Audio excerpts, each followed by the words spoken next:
解説モード。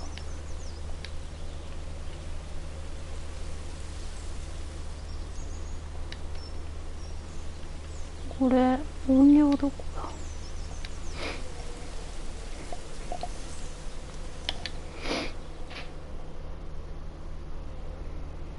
だ。足跡だ。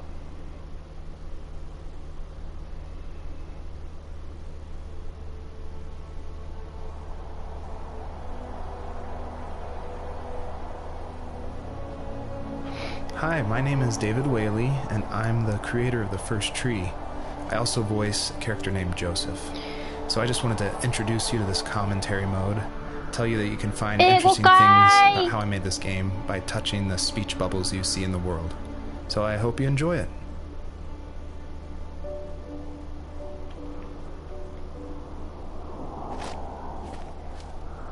Are you awake? I thought I heard you get up. Yeah, I'm awake. Sorry, I just can't sleep. Are you thinking about him? Yeah, a bit. Usually get back to sleep, my love. I'm fine. No, it's okay. What else is on your mind? I don't know. It seems weird, but I had one of the most vivid dreams of my life. I saw a fox on a snowy mountain, just looking confused and worried. Those eyes. I can't get those eyes out of my head. She was running in the windy snow, looking for something. Do you think it has to do with you and what's been going on? I don't know. It was just a dream, Rachel. They're not meant to make sense. A lot's happened the past couple days, that's all. Well, if you're not going to sleep anyway, you should tell me. I want to hear. All right.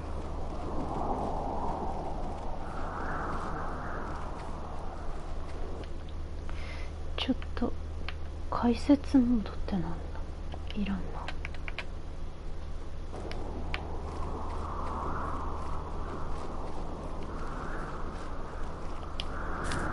ジャンプ。ん？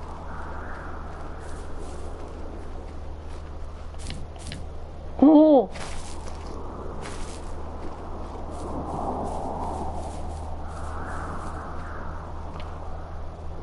あれ？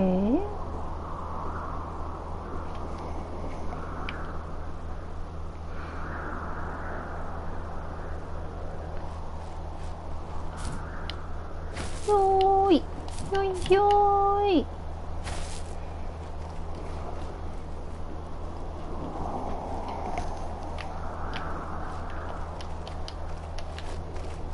あ、した。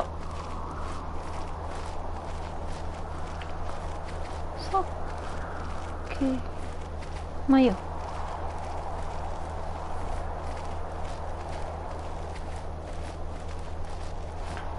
まっすぐ走る。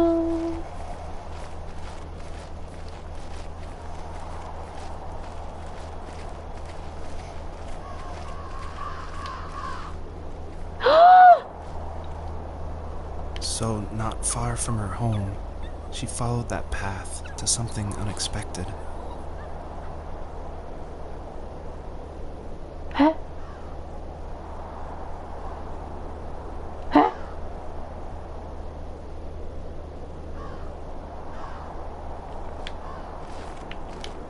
え？死んでる。許せぬ。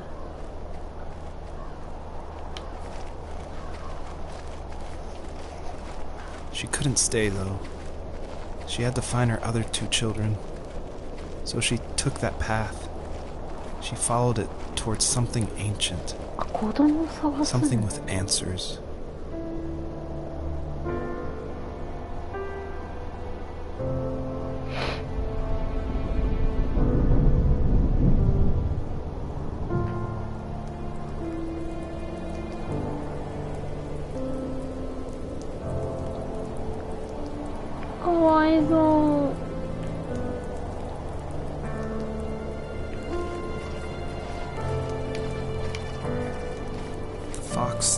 high and low, searching for any sign of her cubs. Points of light showed the way to this ancient tree. It was as if each one had a story to tell, all their own. The land was trying to tell my story, too. I felt like I was right behind her the whole time. Mm-hmm.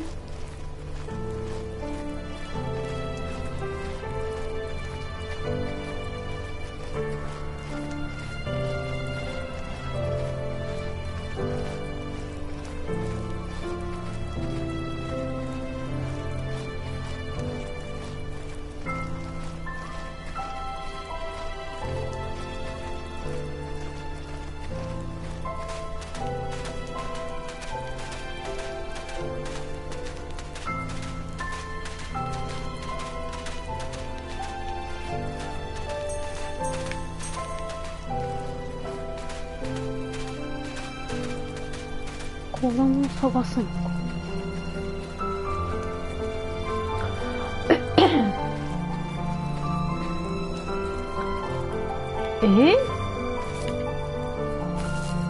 何のために？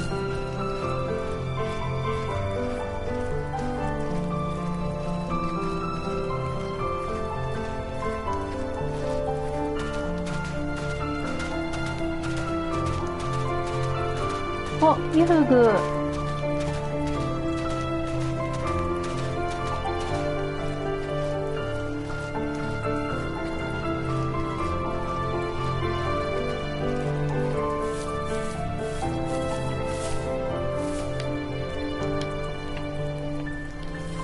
As a kid, did you ever do show and tell in your class? Yeah, I think I only did it once, when I was in the 4th grade. You know how my life was around then. I wanted to show my class what helped pass the time and distracted me, so I brought a dozen paper cranes I had made.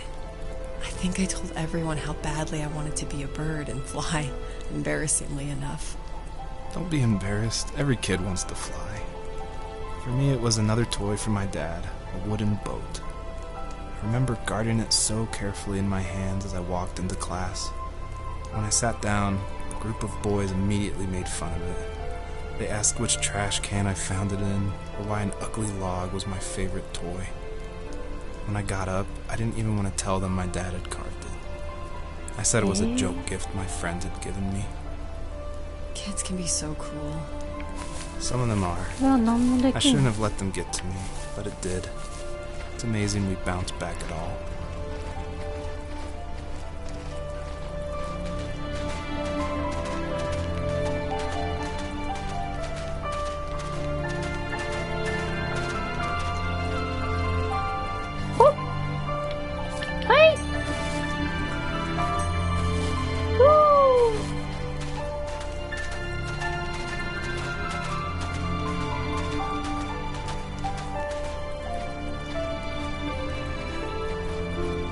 こっち光ってるの。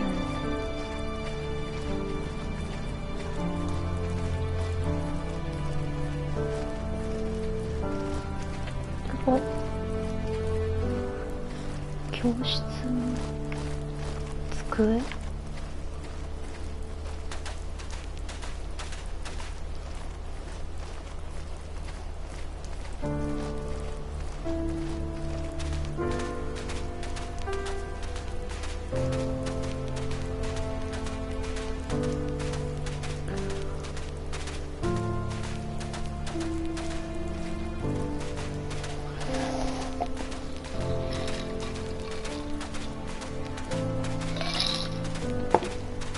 眠くなるな。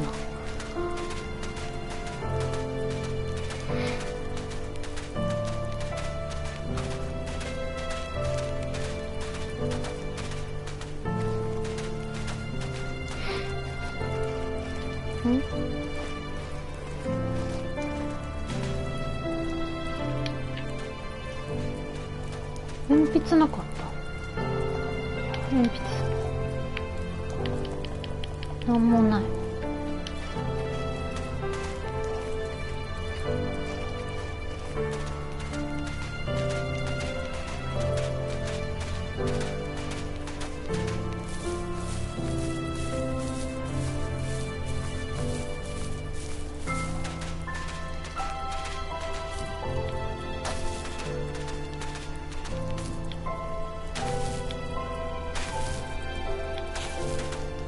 走った方が早い。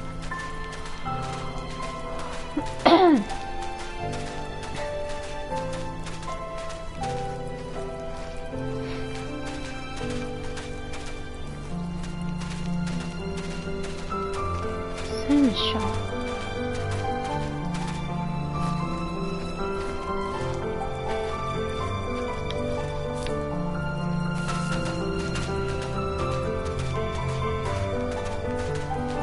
これね、なんもないの。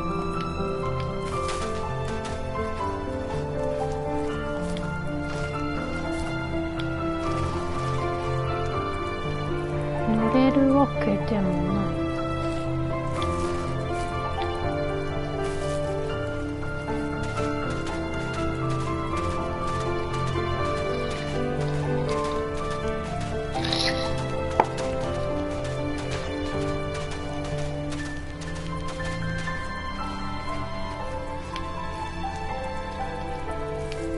Usually those kids would leave me alone, but somehow they could tell I was different. They made fun of how far away I lived. They called my dad a sourdough. I was a blabbermouth as a kid, telling my dad stories I made up for hours. But after that show and tell, I didn't tell him much anymore. He didn't know exactly what was wrong, but his best guess was that the toys he carved weren't cool enough. He carved me a tank and tried to tell me what it was like to be in a real tank as a serviceman. I didn't know your dad was in the military. Yeah, in the army. The sad thing is that I'd pretty much forgotten until just now. There's so much I still don't know about him. I'm sorry. He knows how much you love him. You're going to see him again soon and have some closure, I'm sure.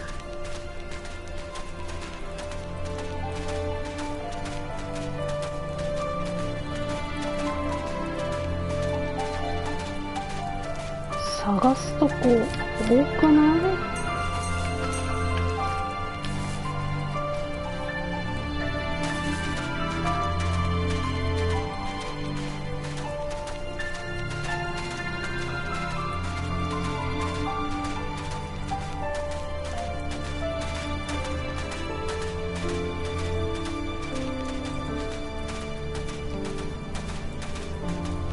ここは川か。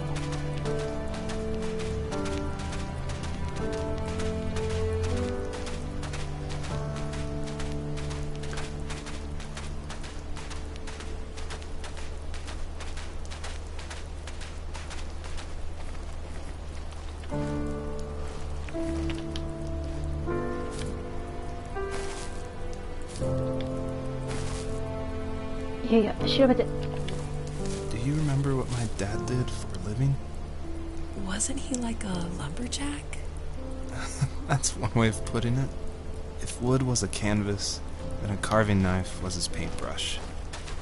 Even after working a 50-hour week, even after his hands were more splinters than skin, he would bring home the nicest piece of Alaskan weeping cedar and make me toys. That wooden train was the first toy I can remember, and I loved it. I just knew from a young age I was going to be a lumberjack, like my father.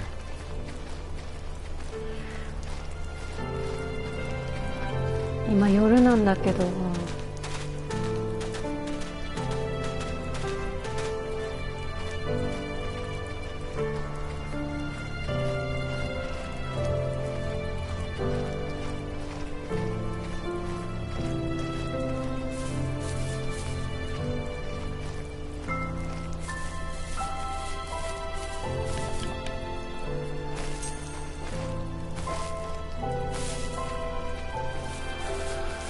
ト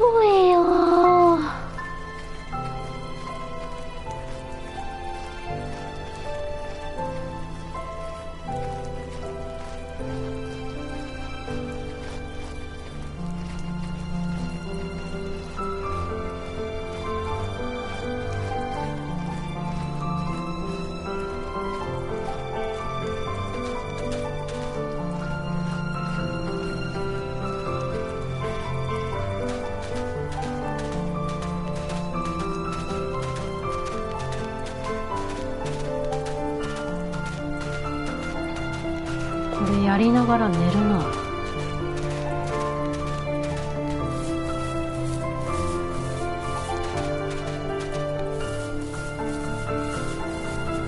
公園だ。なんも。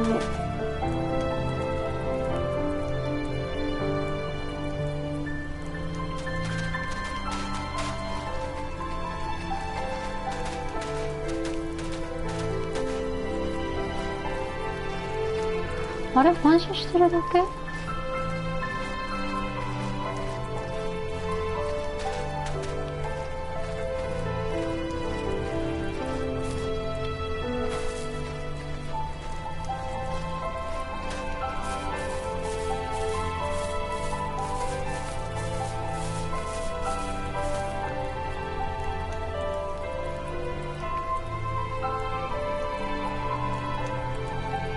反射してただけかーい。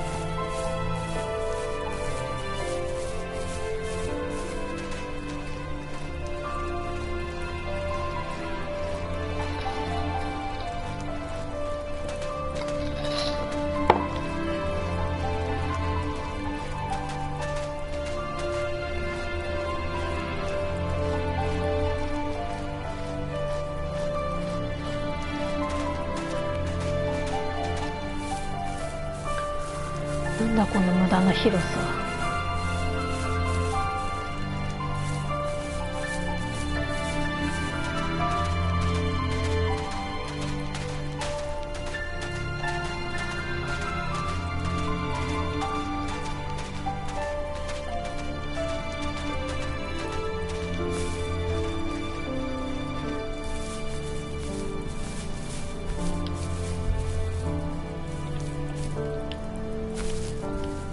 The older I got, the more I withdrew. I asked myself, why talk to anybody anyway? Why bother when I'm happy by myself? I started drawing a lot, mostly animals I saw in the woods by my home. I then imagined designing my own hideouts with things like TVs and pantries full of chips and cookies. I think that idea of leaving home and drawing blueprints started my career. I found a lot of solace in that. I'm not surprised, but I did the same thing, you know? There's something special about having a place to call your own. And now look at us. Well, if you count renting in an overpriced city. It's as close as we can get for now.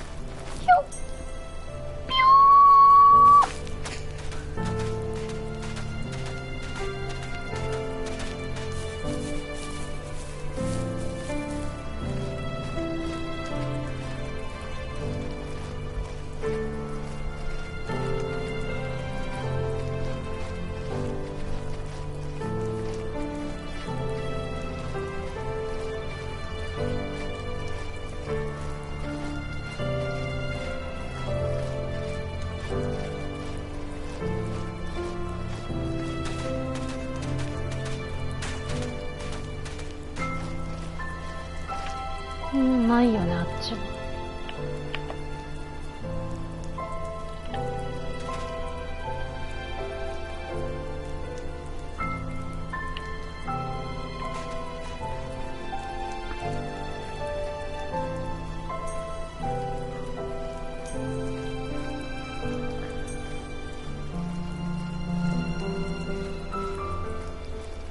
終わったキツネ。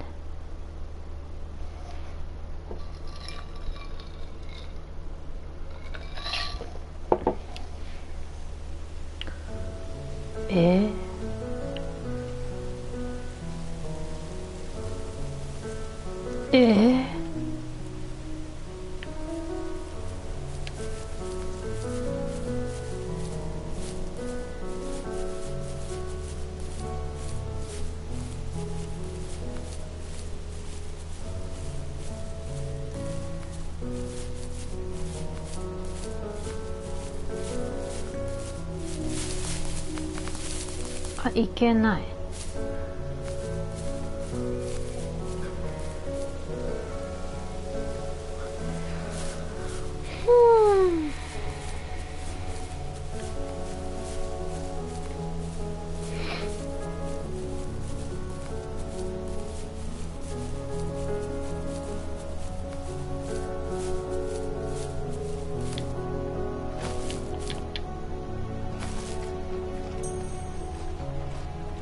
ん？花火だ。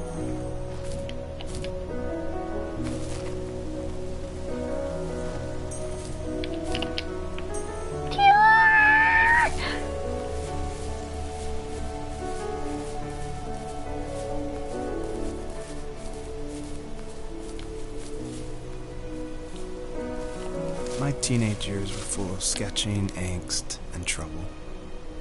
I wasn't popular or unpopular. Maybe just forgettable.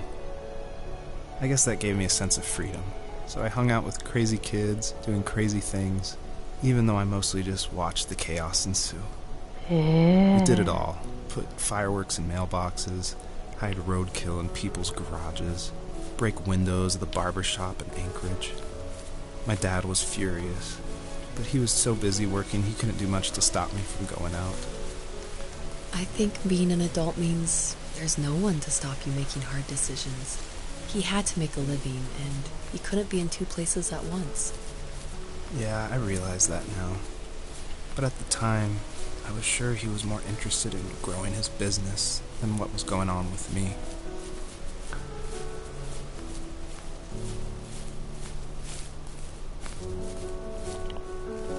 He was working another late night, and my friends were over, saying how bored they were and how they had come all the way out to my house for nothing.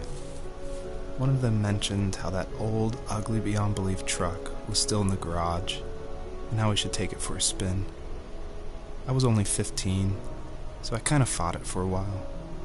The next thing I knew, we were careening around the mountain path, rocks spitting onto the sides of the cliff, while my dad's cringeworthy bluegrass blared out the speakers.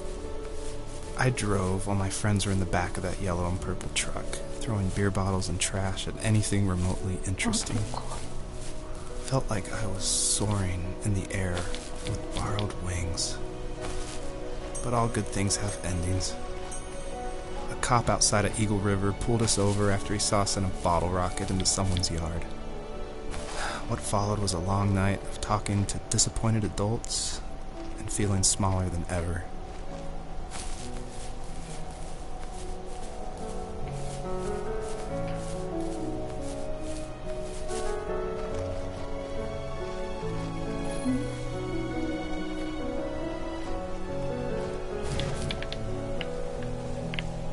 Eh?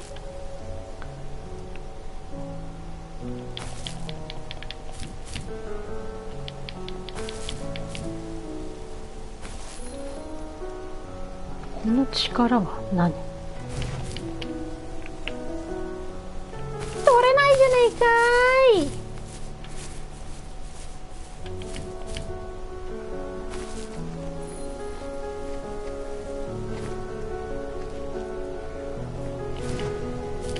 あ、取れた。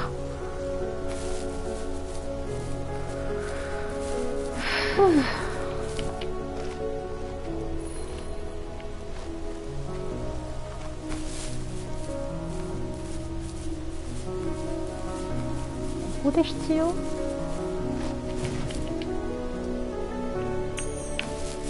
無理やないかい。あ、届かないよね。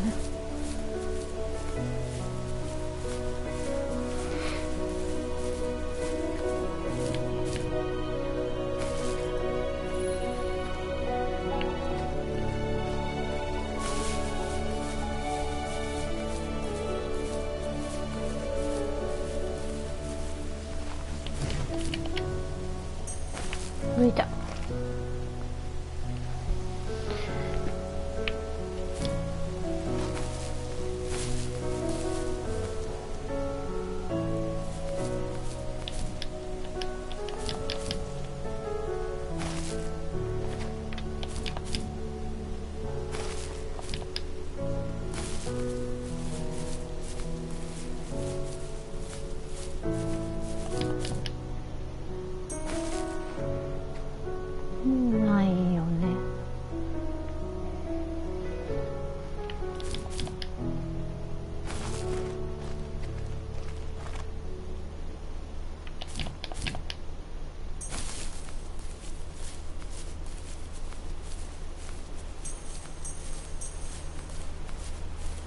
めっちゃいる。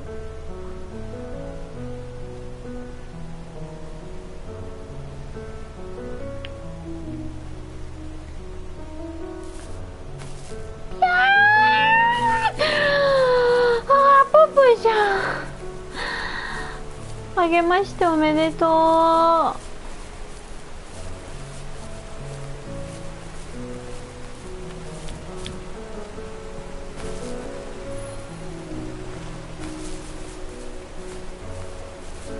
これあれでしょ、こっちからジャンプするんでしょ。取れないんかい。ああ、おもちゃんゲームやってたの？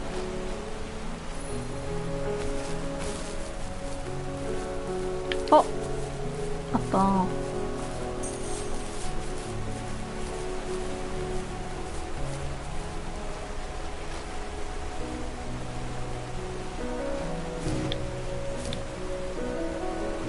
なんでやねん。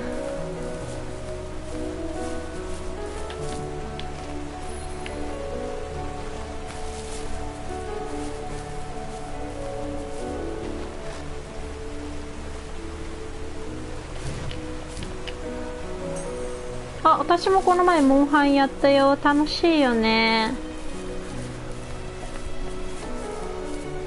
なんか元旦の限定のやつ行きたかったんだけど、みんなの迷惑になりそうだからお誘いすんのやめた。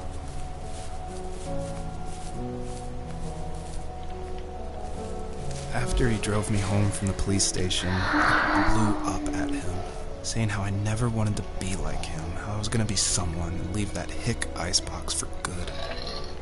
He just looked forward at the road with tired eyes. I took out that bluegrass tape from the cassette deck and chucked it out the window. In my sage teenage wisdom, I thought I had proved the ultimate point. But my dad had a different idea. あ、そうなんだ。強いんだ。 He slammed the brakes, slowly bowed his head while gripping the steering wheel, じゃあ行くのやめてよかっ and たわ。 finally looked at me. All he said, like it was a polite request, was, "Make this right." I sat there in silence, fuming, but I eventually got out and combed every square inch of the woods, muttering profanity after profanity. I found it 30 minutes later in a small waterfall off the road. I went back to the truck, put the wet tape back in. あ、そうそう、一撃らしいね。 We didn't speak another word to each other the rest of the night. Wow, I knew you were a crazy teenager, but... It's hard to believe, isn't it? It surprises me too. It's like I didn't really know who that kid was back then. I bet my dad thought the same thing over and over. It's almost like he was saying, "Make this right," to himself, more than to me.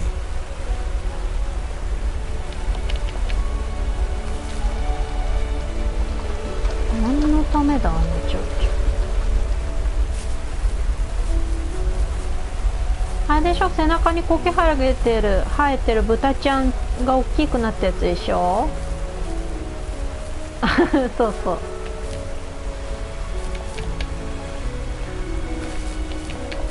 ゆったりだよ。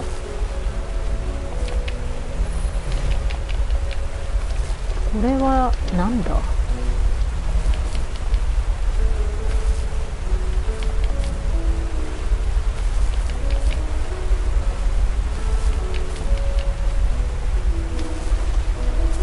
なんもなかった。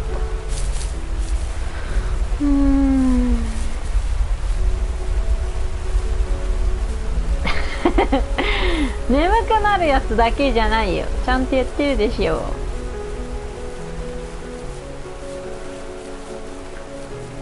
あとはあの上かな。ちょっとこれはさすがに眠いかなとは思うけど。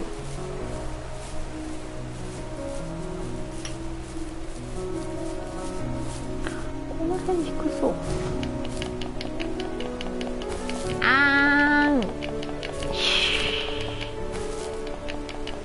いけない。頑張れキツネ。無理だった。キツネ頑張ってくれよ。行けないかな。あっちの上何もないかな。まだ叫んでないからでしょ。眠くならないの。規制は上げてない。そんなに。あ、間違ってジャンプしちょい。でも何もなさそうだな、そこ。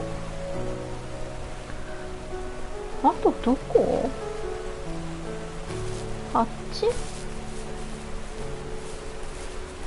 ほんと、あの上何なの？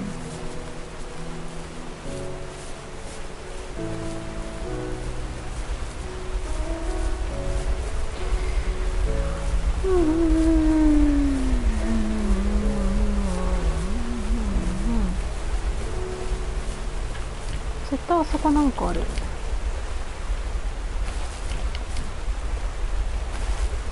いや、何なんだろう、こ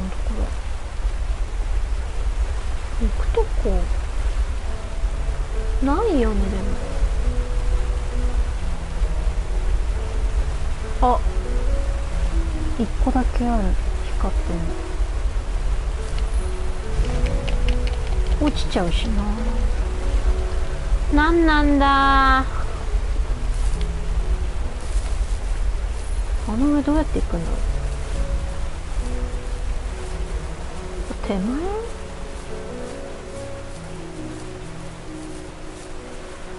見間違いかな。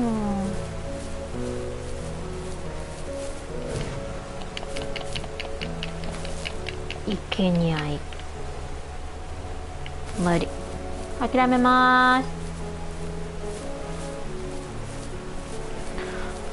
眠いって言ってもまだ10時でしょ。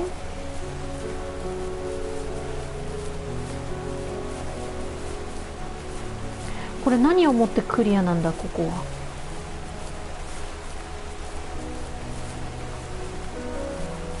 あっちか。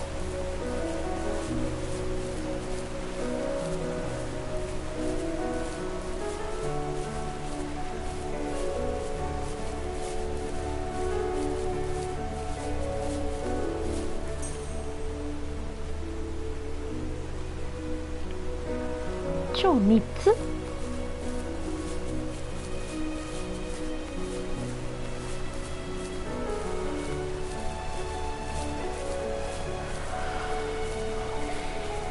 あの滝の上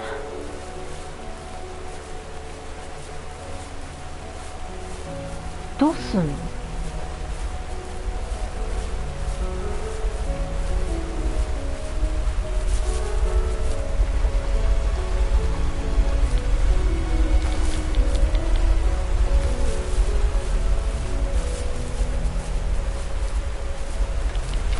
あ、ちょそれってどうなの？健康なの？これさ、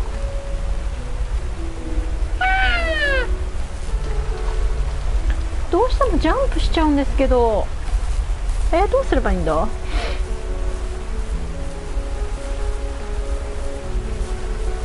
こういうのって簡単じゃないの？ちょっとどうすればいいの？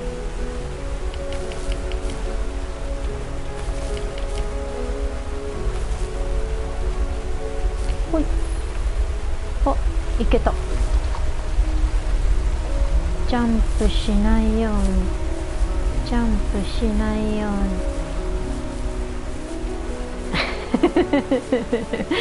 そうだよ、私にクオリティだよ。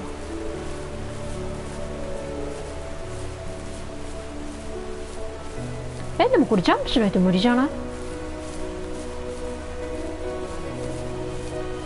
あ、いけ、無理やん。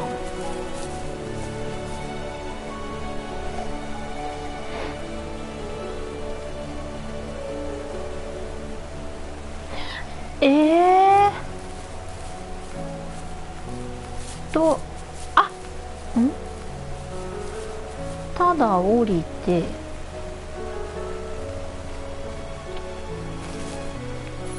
なるほど。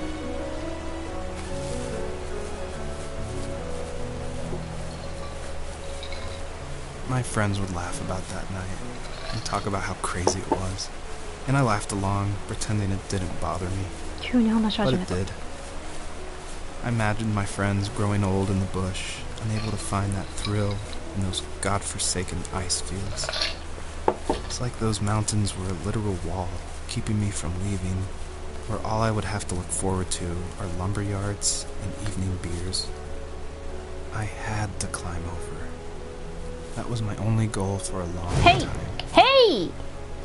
はっはっ一個危ない危ない危ない危ない危ない危ない危ない。いやだから高いんよ。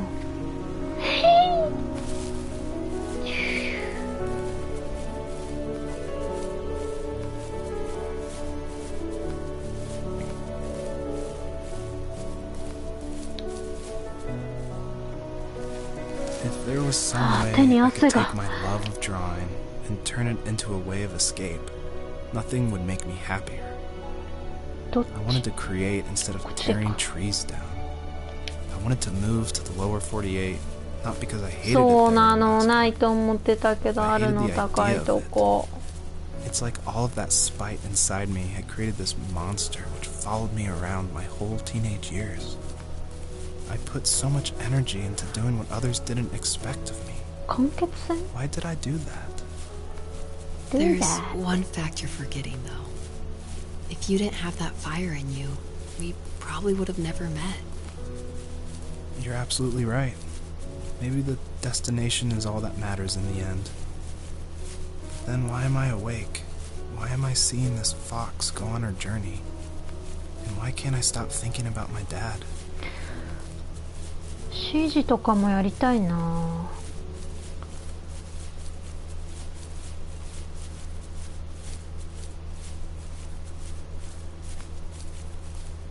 無音になった。なぜ？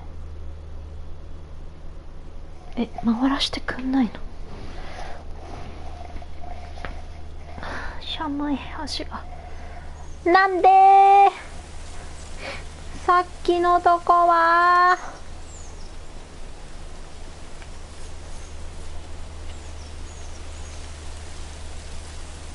いや明らか。そう肉球かわいいの。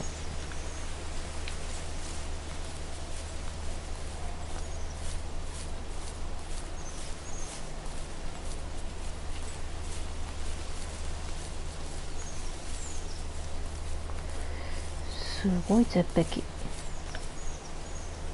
なんもない。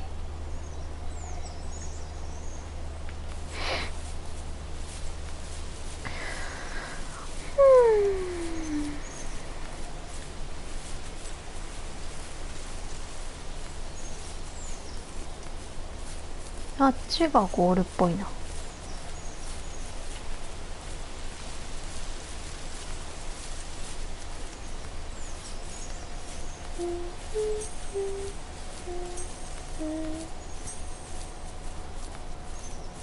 あっちもなんか光ってる。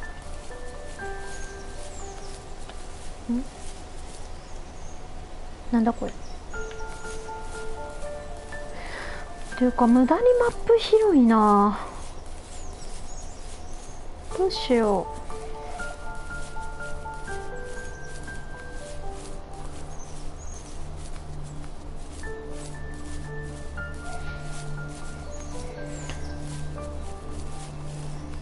上かな。下ではない。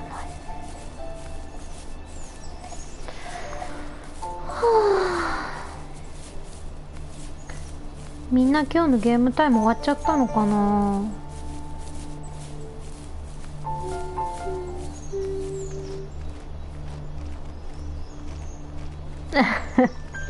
そうね。どっから登るんだろうこれ。こ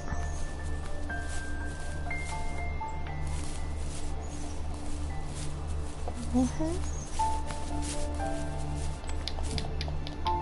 はい。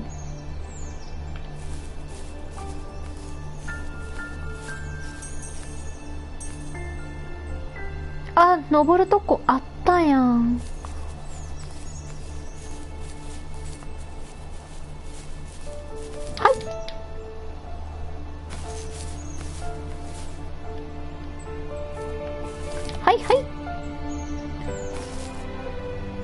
おい。はいはい。よっこいしょ。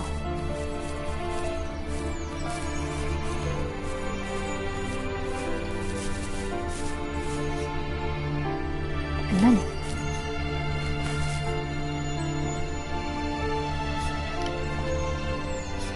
いやいやいやいや。どういうこと？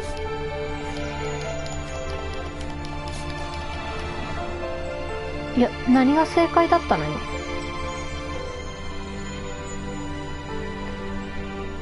いや、やってやったぜみたいな感じだけど。シュー。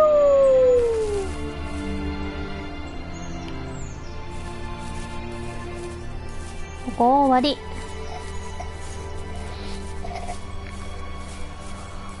これさ、私も眠くなるんですけど。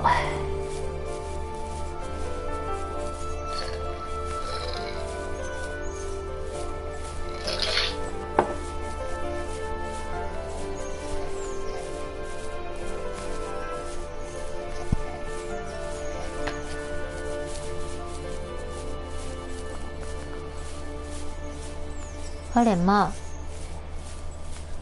家埋もれてますけど。 On our property, there were old abandoned pieces of a shed and car long left unused.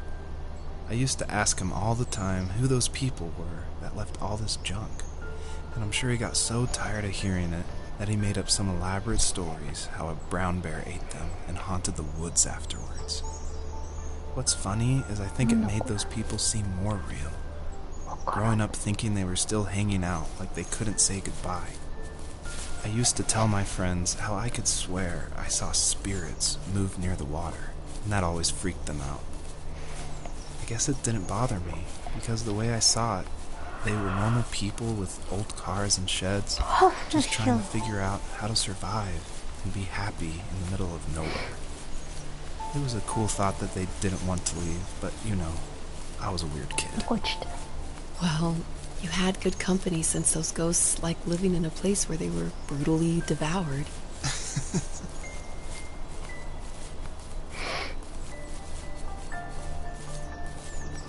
てかもうちっとも話が見えないんですけど。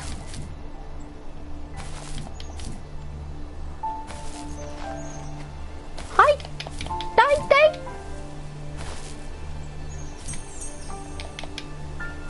二段ジャンプか。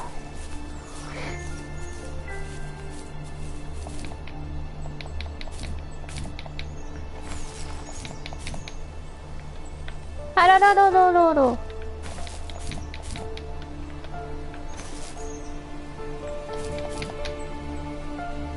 よし。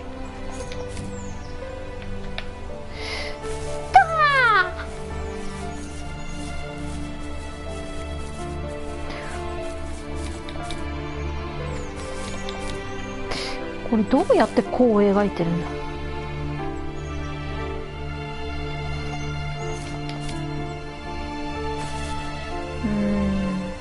この辺取れた？イエーイ。ゲーム内の会話にびっくりした。ああ、突然話すからね。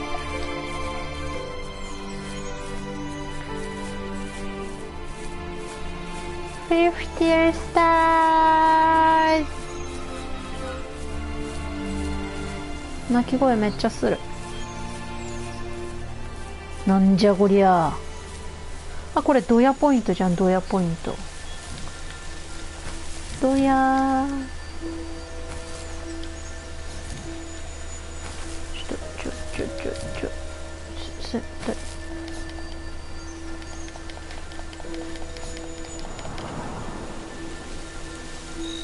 何が正解か分かりませんけど、できました。Even at my most distant, at the times when I detested him the most, he kept reaching out. For a year straight, he asked me every week when we were going camping. I thought he was just dense. Eventually, to shut him up, I agreed. We carried out the worn lawn chairs from the garage and set up a cinder block campfire at the site we had always used behind the house. We walked down the mountain path talking in the warm sunshine we only got a couple months of the year. Those 3 obsidian rocks shimmered alongside the shore, almost like sparklers pressed against a dark window. I'll never forget that wet stone on my feet, or how those massive mountains looked even bigger in the lake's reflection. I felt small, but grateful. As the sun set, my dad found something I hadn't seen for a long time. The tree where I'd made my first carving when I was 6. 男の人はいいよね、お父さんとテントとか。But I still called it my tree. Something about seeing my name there made me open up, and we talked about everything that night in that old camouflage tent. I told him how much I love sketching and design, and how it would be a dream to study architecture in Seattle. I told him how I didn't get along with my friends much anymore, but that I didn't mind being alone.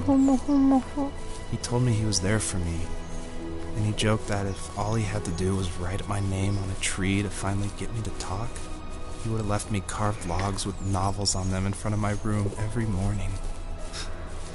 I don't know why it took me that long to realize it, but it was then I knew how much he had sacrificed for me. まあ確かに大人になんないと分かんないことってあるよね。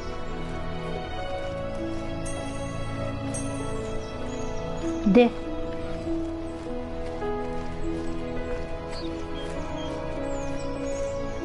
上にはどっから行くの？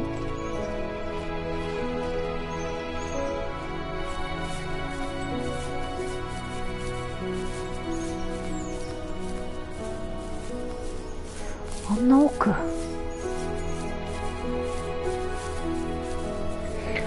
キツネかわいいよね。この前はパンダの動画見てずっとかわいいかわいい連呼してた。あと子猫、影しっぽの子かわいい。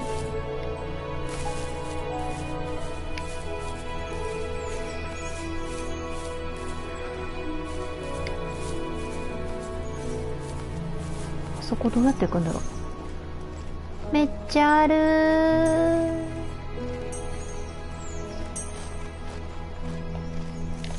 We were happiest underneath the evergreens. We decided it was time to finally map out the hundreds of acres we lived on, just to pass the time during the summer. He was only free in the evenings, so I would spend the day wasting time on dial-up internet and sketching, and then we would rush into the woods, pen and map in hand, before evening fell. Sometimes the aurora borealis would cast a cold green glow on the mountainside, and we would finish our route underneath a twilight sky. Sometimes I was lonely during those summer days, but there was comfort in the routine. A lot of teenagers aren't looking for the daily grind, though. There's nothing wrong with wanting to get out, to leave your childhood home. You wanted to progress, to make something of yourself. Yeah, you're right. That house. I'm sure it's the same as how I left it. Then why does it feel so different? I doubt you're the only adult to have looked back and asked that question. Ah. 危ない。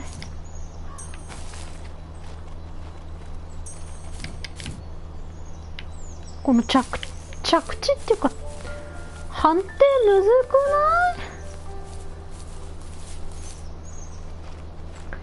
ない？むやみに動かなきゃいいのか。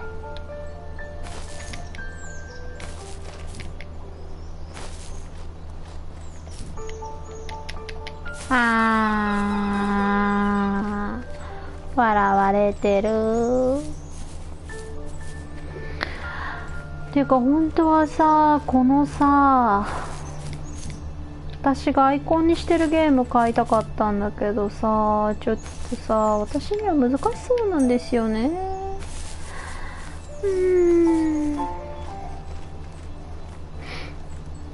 やっぱアクションとか苦手だしな。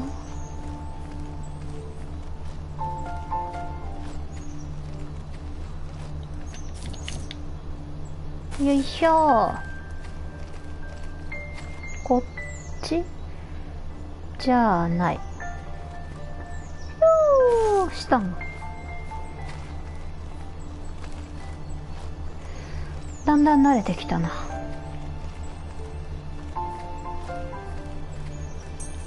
こっちの道が正解なのね。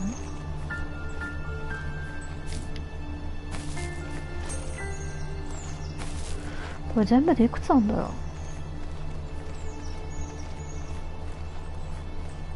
嘘つき姫と桃小路っていうゲームがあって、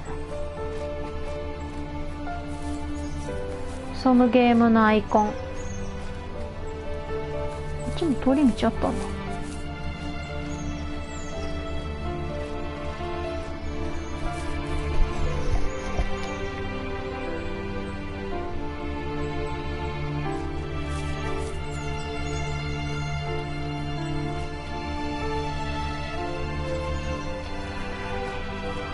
なんか妖怪みたいな、本当の姿は妖怪みたいな感じなんだよね、この子。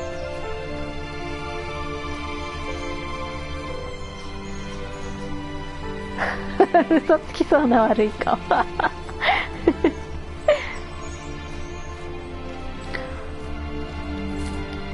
んか好きになった王子様がいて、そのままの姿だと会えないから、なんだかわかんないけど、この姿になるように短期間だけしてもらってるからよくわかんないけど、そのなんか人間の姿になれるようになってて、彼の前で会えるようにしてもらってるんだけど、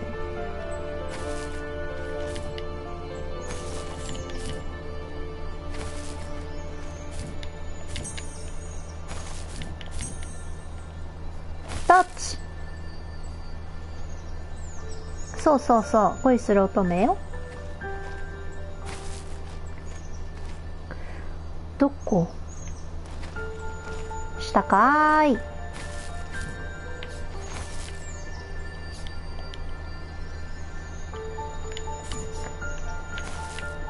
ちょいちょい。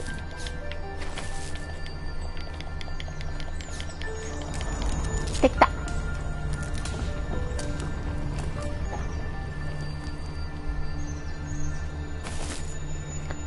今絶賛迷子だから、さっきのとこに戻って、なんでモンスターを倒すのかはよくわかんないんだよね。なんかで、その王子もともと目見えてたんだけど、なんか盲目になってんだよ。怪我しちゃったのかな。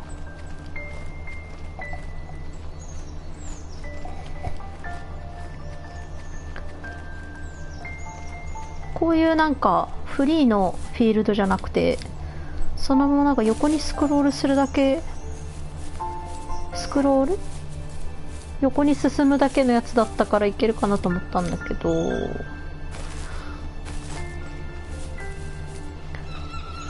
ほら私アクション苦手じゃないですか。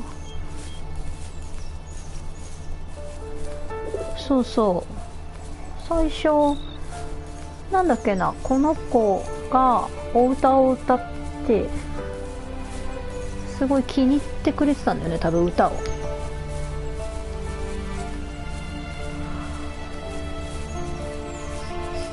YouTube にムービーあるよ。もうちょっと安くなったら買って配信しようかな。My dad built a lot of stuff in his free time. If he wasn't watching fly fishing or reading Tom Clancy novels, he was carving something. 増えた。 He made tons of birdhouses. Not that he was into bird watching, but I think he really missed working and adding on to the home. If he couldn't afford the time to build onto our own house, he would have to settle with watching birds move into their little homes. We kept an old mattress in the bed of that ugly yellow truck, so we would drive it deep into the woods and then watch the birds fly into their houses while the sun set. ジャーキーに Usually it コ was ーラ。 accompanied by venison jerky or ま cold ずそう。 coke, but not a lot of talking, which is how we both liked it. お坊ちゃんもう今日はゲームやんないの？あー、きれい、木。てか、子狐あと2匹見つけんじゃなかったっけ、この旅。あ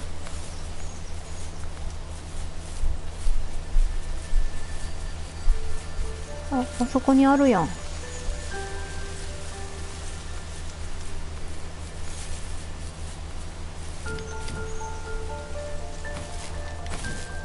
はまったはまった、と。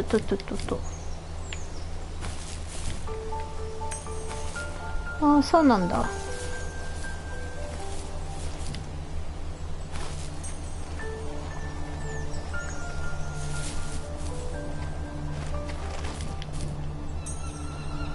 じゃあ一緒になんかゲームやろうよ。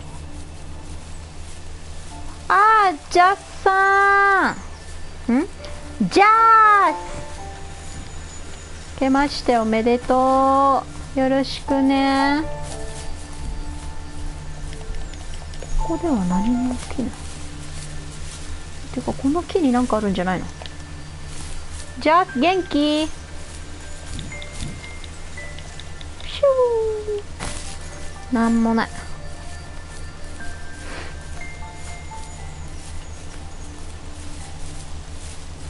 てかジャースの配信全然いけてないんだけど。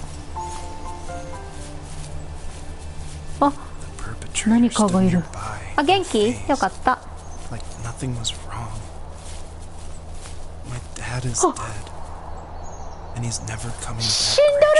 かーい。I can tell you these stories, but I can never reminisce with him again.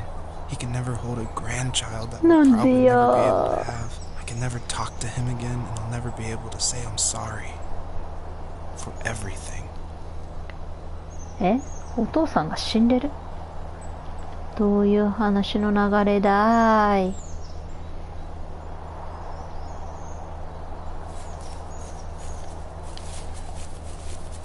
明らか狼っぽく見えるんですけど。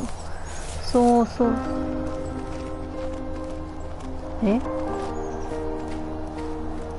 ちょっと高いピャ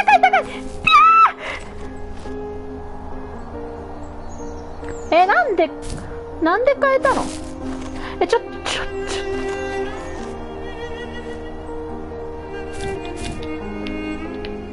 取れないんかい。これ二度と取れない？ちょっともう一回取らして。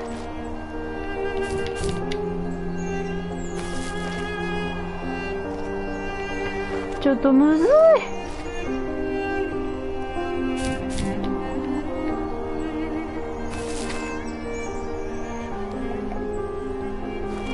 なぜ？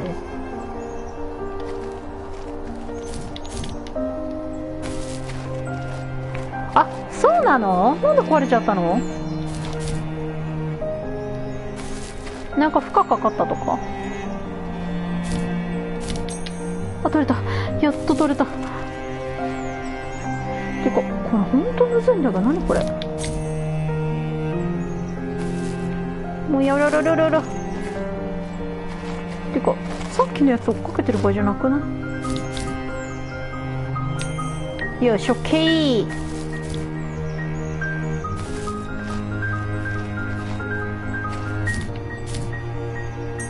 よし。手前すぎたー。ちょい。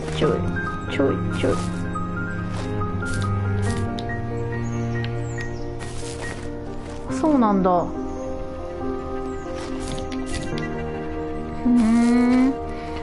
なんか不機嫌になっちゃったんじゃねえじゃ。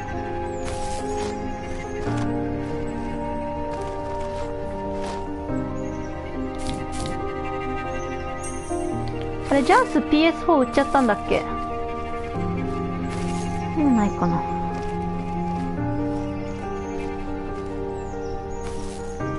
てかさっきの狼的な人、あ、ちょい。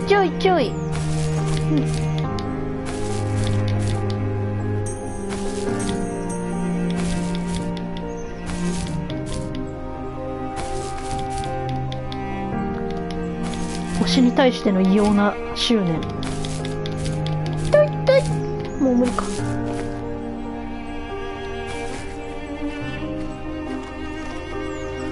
もうないでしょ、もうないでしょ、も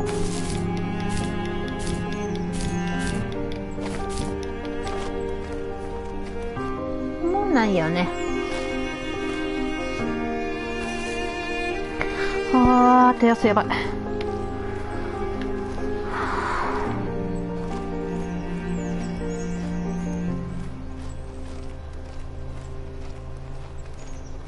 ていうか、乃木坂猫隊に連覇だね。おめでと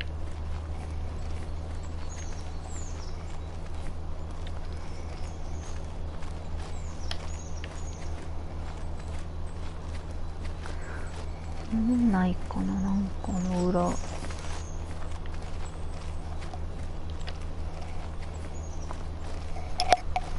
でも本人たち嬉しいかもしれないけど、レコ大って何なんだろうね。あれもらったら嬉しいのかな。批判されまくり？そうなの？でも他に取れる人いなくない？だって売れればいいんでしょ、あれ。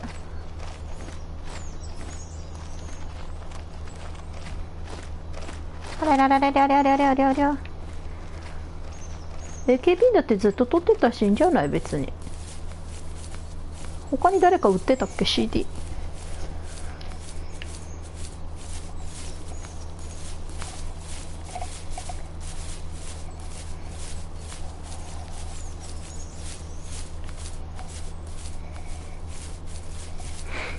でももうだって坂道グループっていうか、あの辺か、もうエグザイルだよね。 LDH とかあっちのグループしかもう取れる人たちいないよね。もう演歌もそんなに有名じゃないし、今はそんなみんなが知ってるような曲ないしね。そうそうそうそうそう、白石麻衣ちゃんいるとこ、あの美人のお姉さんやで。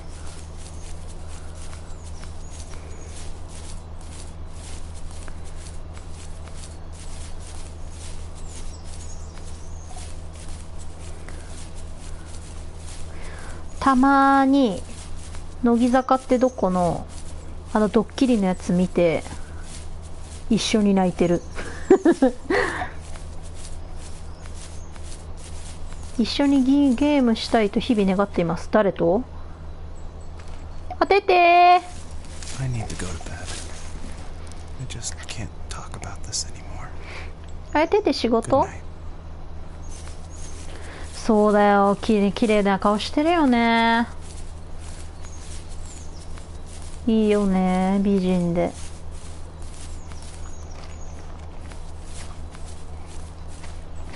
ゲーマーなの？あ、休みなんだ。よかったね。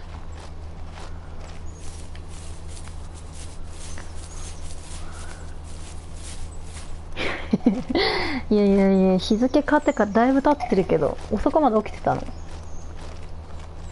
ハッピーニューイヤー。あ、これは次のシーンだ。あ、もう1時間もやってる。あ、そんなことね。いや、だからさ、本田翼さ、やってるじゃん、配信。この前、音じゃとさ、コラボしてたしさ、なんかそういう意味なのかなと思って。Joseph, you can't go to sleep feeling like this. I'm sorry for everything, and I know you need space, but I'm here for you. You don't need to feel so lost. コラボね、すごいよね、あれ。私、あれやりたいんだよね。 Joseph, 超楽しそう。 have I ever told you what my mother was like? オーバークックやりたい。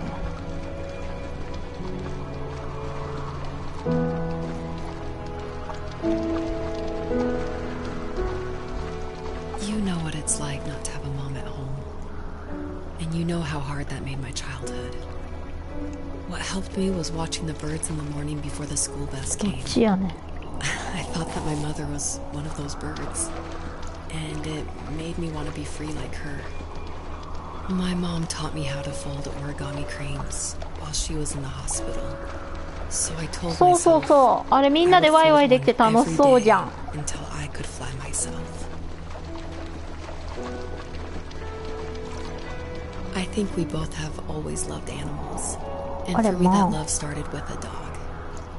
Sometimes this Rottweiler would come up to our property line and wait at the fence for me, but only once in a while.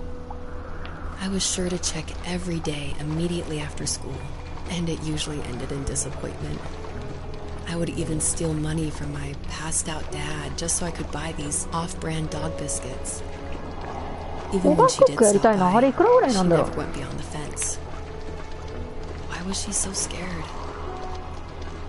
I think my dad was the opposite of your dad in almost every way, except he was in the military as well. He coped with alcohol of every kind. The trailer started falling apart, he got angry, and I withdrew. More and more I became the weird, quiet kid who made lots of origami birds and carried dog biscuits around. I think we were pretty similar when it came to being the weird kids. And that same sincerity in college was one of the reasons I was so drawn to you.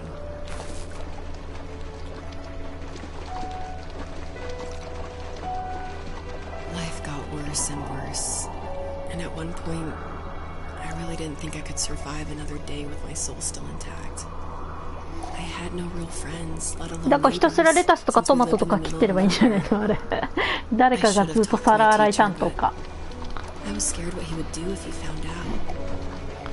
As I waited for the school bus one morning, I walked around until I found something in an abandoned shed. Something I can't put into words.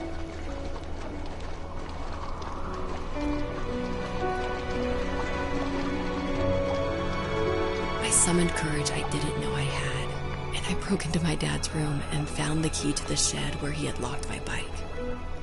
I'll never forget that feeling. The wind rushing by my ears as the sun rose over fields of wheat. I was flying for the first time. I biked as far as my legs could take me until I found a house that felt friendly, and that felt like home. Those strangers helped me in so many ways. And if it wasn't for them, I wouldn't have found my foster family. And if it wasn't for my parents, I wouldn't have met you.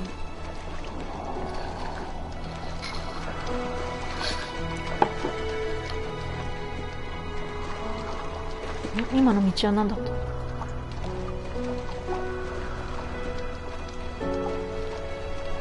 You have strength, Joseph, and you're not as alone as you think. It's all just so pointless. Just waiting for life to happen. It's like having the home I always wanted is cursed out of my reach. The thought of being a parent myself. How could I do that when I couldn't even be a good son? I'm sorry. I know what you're saying. I just don't know how things will work ちょっとする？ These quiet hours will じゃあ turn これ into 多分もう years. すぐ終わるから一緒にゲームしよう No よ。 wonder which roads passed us by. てって And we'll は forge a new road together. Besides, I discovered for myself that one fateful morning where any hopeful road leads to. There may be thorns and mist, but it always leads to the same thing. ちもないかな。 And what's that? Family. やろ I'm う。 so ちょっと glad 待ってね。 you're part of my family, Rachel. I'm 鹿。 glad you're part of mine. 鹿。鹿。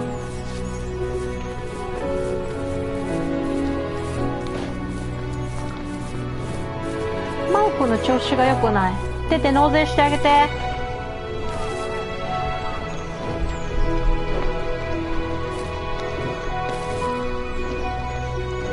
何ウルトラマンやっこって何タネシャン何ヘッドセットどれがいいかわからない。きっとテテが買ってくれたのをつければいいよ。タネシャン明けましておめでとう。元気になった？そうそう、下ろしてこい下ろしてこい。すぐ神奈川県のどこかに送ってくれ。なんか温泉入ってるみたい。鹿。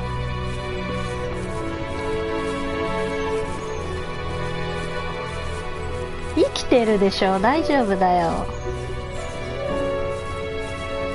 気持ち悪いな、なんかテテのテテが言うと気持ち悪い犯罪の匂いがするな。かわいい反応が。もう純正の高いやつ買って、じゃあテテ。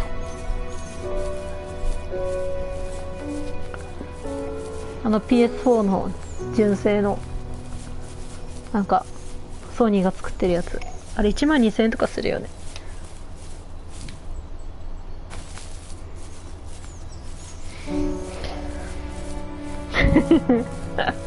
そんな安い子になっちゃダメだよ、ヘッドセットぐらいで。おずるい、やだ使ってメスよ、使ってメスか。じゃあお揃いじゃん。あれってどうなんだろう、聞こえいいのかな。今イヤホンなんだけどさ、私耳の穴が小さくてさ、たまに落ちちゃうんだよね。今やってるんだけどさ、イヤホンタイプいや、その点々のせいだと思いますよ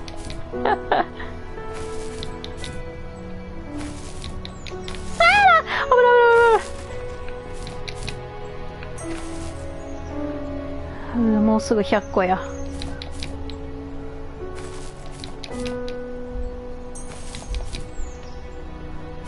みんなキツネにだ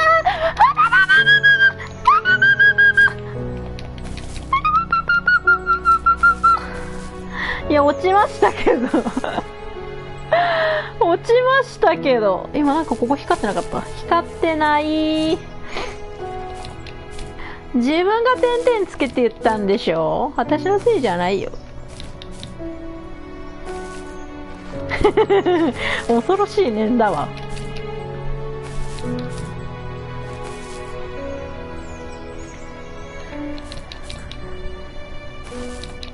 マイクの調子悪いのか、かわいそうに。断線してるとかかね。あー、着いた。こっちはないね。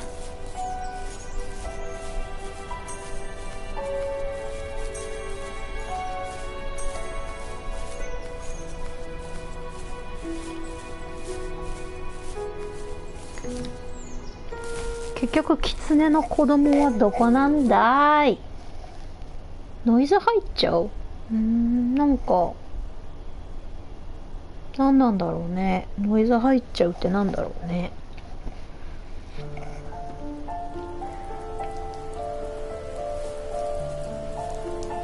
The fox knew her last cub would be waiting for her at the first tree. She was almost there. The rain cascaded onto the jade valley where the entrance to the tree. いやいや、しょっぱな降りろと。 Life was protected there, because that's where life began. It was now only a mother and a daughter left. Items from my life still dotted the ground as she moved closer to her destination and destiny.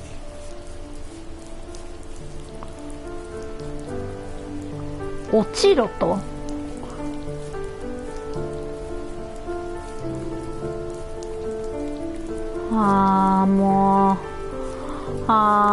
もうどこまで落ちんの。マジ？ひょ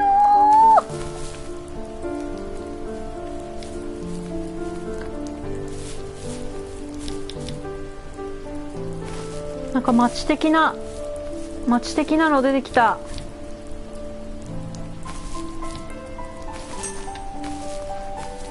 いやそっち行きたくない。ふわー、ちょっと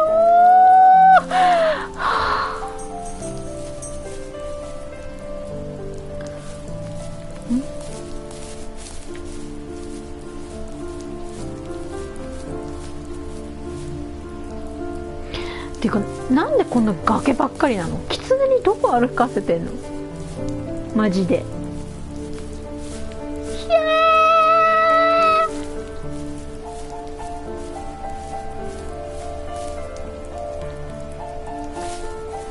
二度とここ戻ってこれないよね。もうないよね。もうマジでやだ。何なの。ひゃ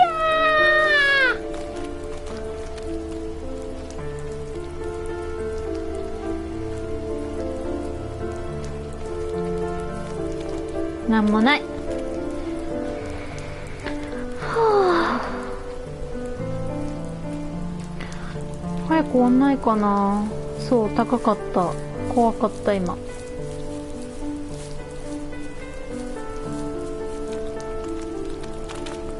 反射かーい。紛らわしいに。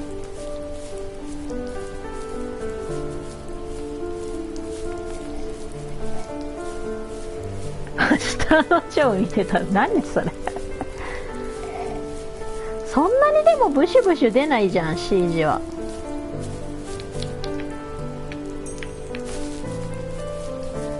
ひゃっこー。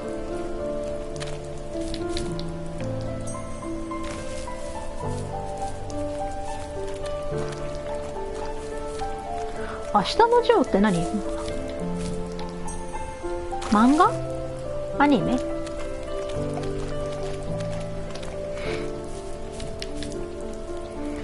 テテいないってことは今買いに行ってんのかな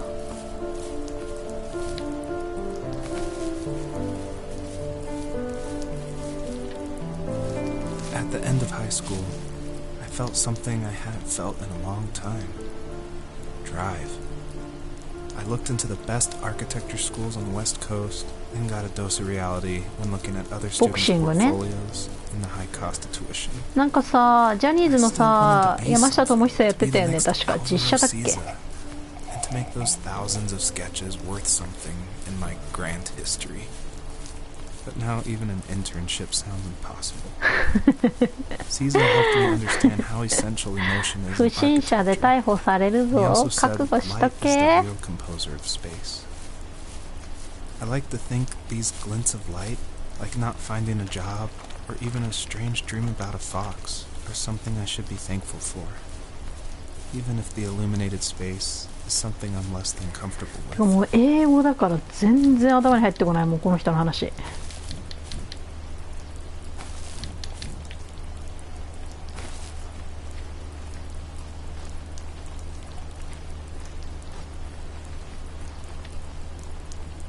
便利だよ。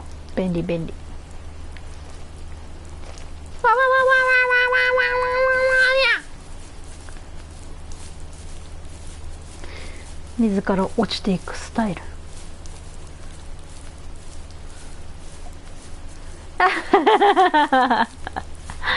補導されないように気をつけて。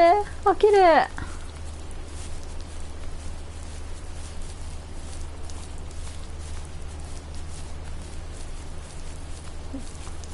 草。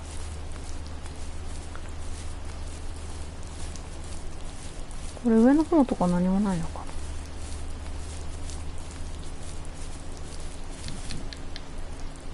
でも最寄り駅教えたら本当に行きそうだな。内臓とかが出ちゃう。あ、もう潰れてるだけじゃんそれ。嘘なんかい。でもテテも一緒に捕まりそうなんですけど。My dad was super supportive with my college plans. To a point. Things were okay until this terrible accident happened. I guess a forklift flipped over due to a bad axle, and it crushed one of the workers there. My dad didn't eat for days, even though he wasn't directly involved. It devastated him. Not only did it hurt the business, but it just freaked him out. He would talk in his sleep, muttering things about firing people and saying sorry. One fateful day he approached me, said that since my school search wasn't going well, I should finally be a man and take over the family business. He said one day he was going to die, and that all of his work, sacrifice, and even that man's life would be wasted in vain. I just lost it. Teenage me just exploded at the thought. I screwed up. I said things I shouldn't have. He was having a crisis. 買わないんかーい。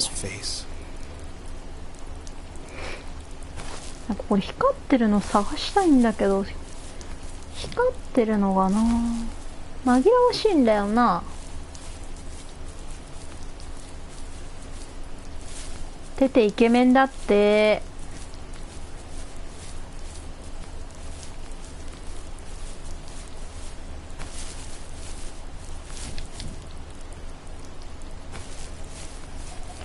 これはもう買わないといけない流れなのでは。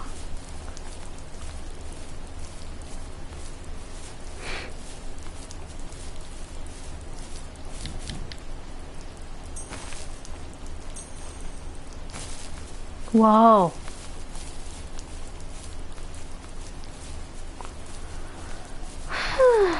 あれ、もうすぐ終わる予定だったのに全然終わらないんですけど。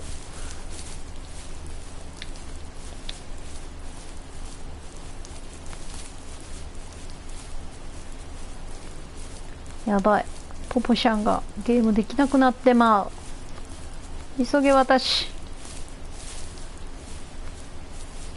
これどこでセーブポイントなんだ。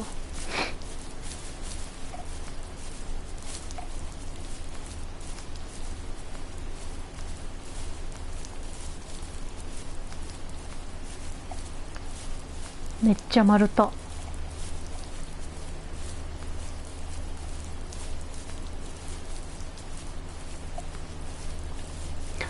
音楽なくなると眠くなるでしょ。マジで。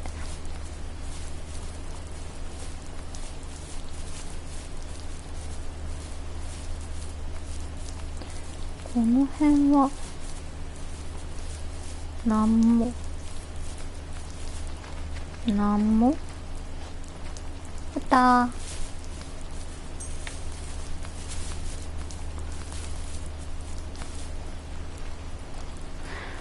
絶対あれ上の1個取り損ねてる気すんだよな。あそこ登れなかったんだよな。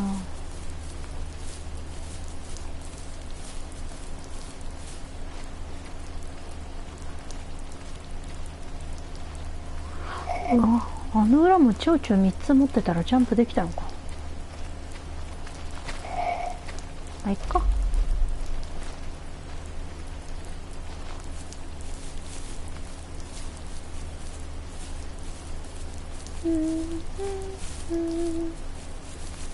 あ、ゴールっぽい。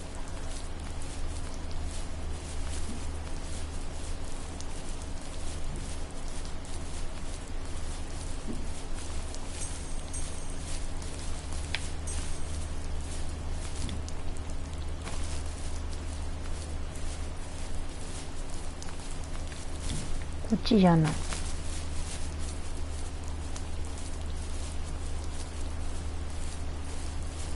ね、大きいね、お家。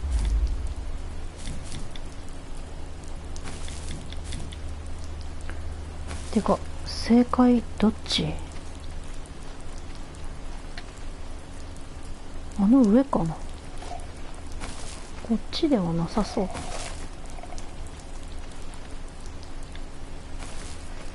あの崖上か。ひ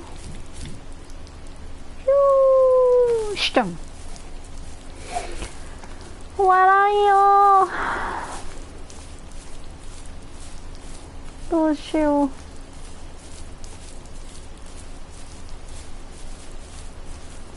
ポポちゃんの時間が。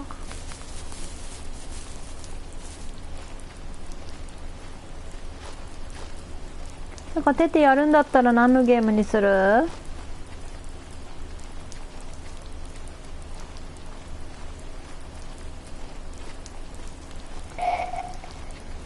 これほんとどこ行くんだろう。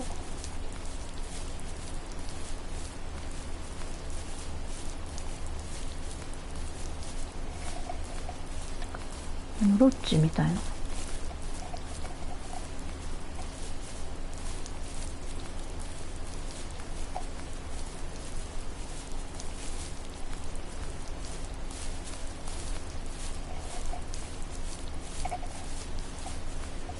こから行くのかな。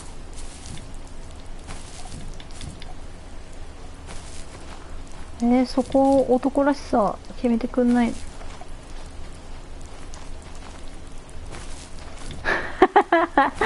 起きてパパちゃん起きて本当にこっちのかな。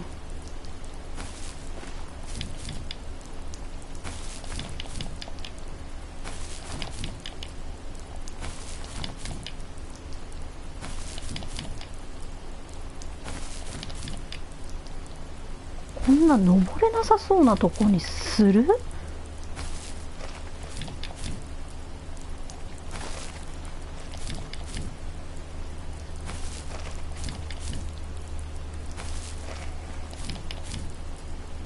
あ、男らしさない。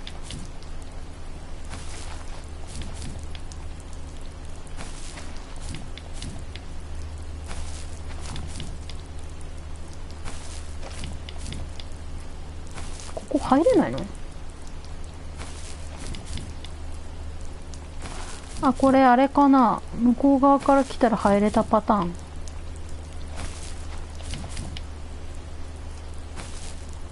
なんでこっちじゃないの？こっちじゃないの？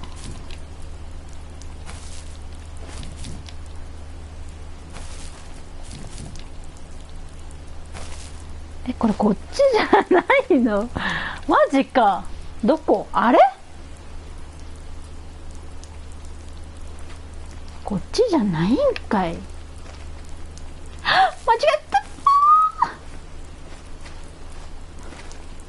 しかもあそこに白いの見えるし。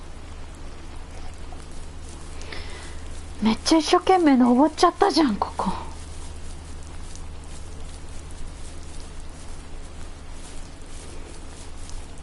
今見えた白いのって反射かな。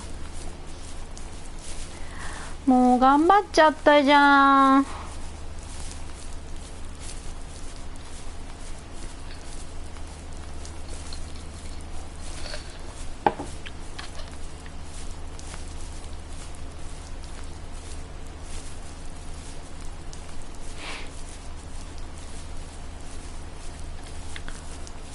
どっちから登るんだろう。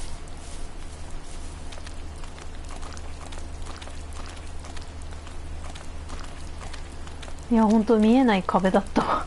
無駄な時間を過ごした。そう、これさ、広いんだよ。すごい。ただ広いだけなんだよね、これ。めっちゃ走らせるんだよね。内容ないんだけどね、そんなに。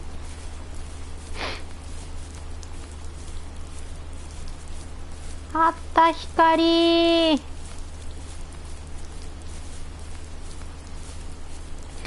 これまた下に落っこちるパターンとかじゃないよね。もうやだよ、落ちんの。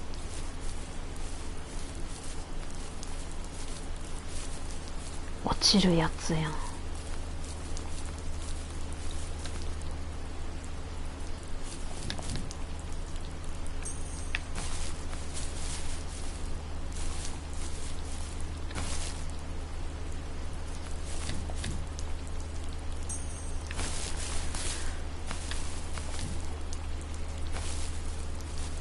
こっちか。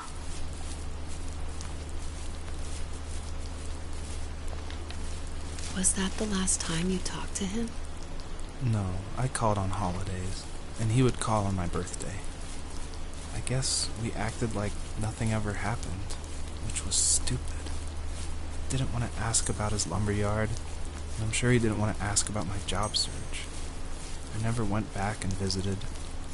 I think the last conversation we had was about what movies we had seen and what exactly a best boy is in the credits. I thought he would be here so much longer. で、お父さんが死んじゃったと。てかもう一匹のキツネさんどこ？はあ。なんてこと。In the distance, the first tree illuminated the wasteland. She couldn't go home anymore. かわいそう。 She did the only thing she was capable of. Moving forward. すいません、急に My 怖い dad んで died すけ alone ど。 in the middle of the wilderness. I should have been talking to him more. I 泊 should ま have れ done る a には lot 泊 of まれる。 things differently. If the first tree on 3 earth 匹 brought とも life 死 with ん it, じゃった。 if it taught the birds to sing and fly and showed saplings how to grow, え、怖っ。 what could it do for us?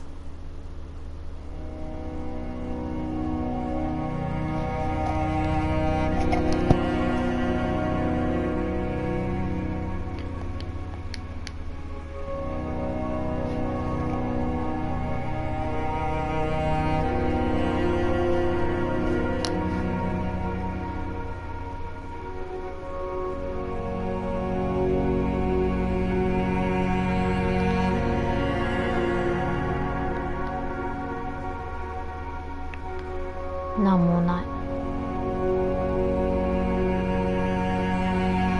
これ以上早く進めな There い。 was a letter I received yesterday from a name I didn't recognize, with a quote I can't stop thinking about. Death is not the opposite of life, but a part of it. More and more, I'm realizing one important truth. Each of us have our own journey to the first tree. But sometimes I'm not sure I'm ready to take that first step. You already have my love.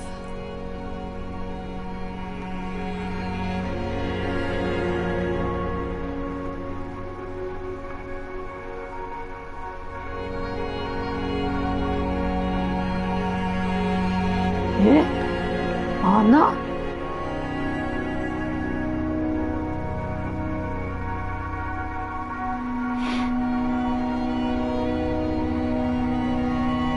あー、それ絶対可愛いやつじゃん。てかこれ何が正解なの？ここから登れる？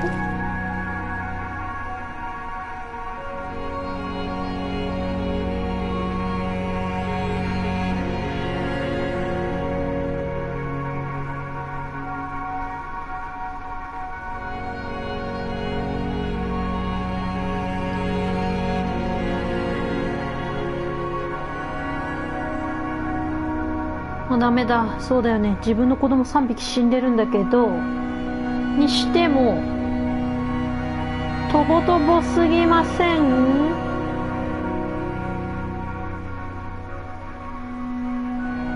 また私登る道間違えた？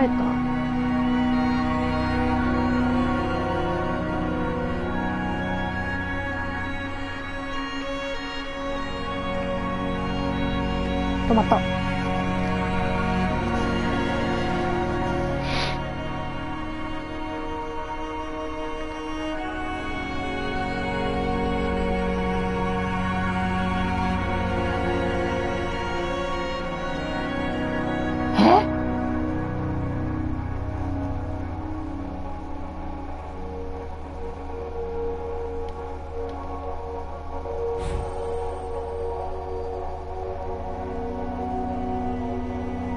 いや、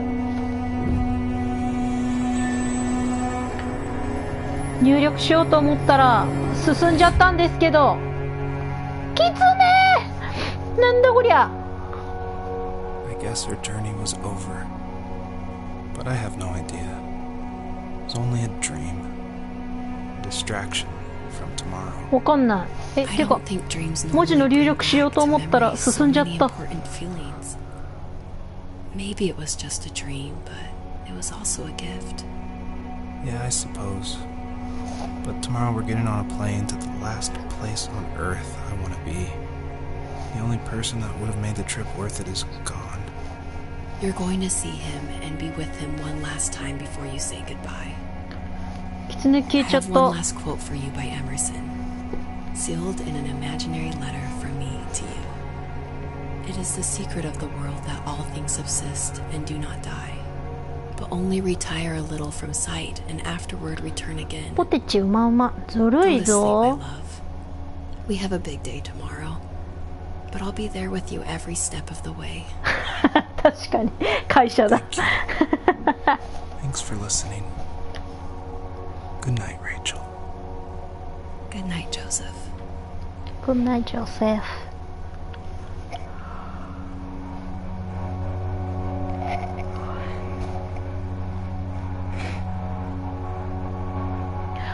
集めた光の分だけ文字数打てたってことなの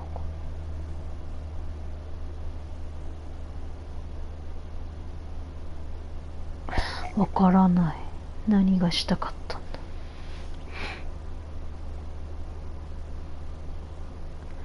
行きたくないよね、会社。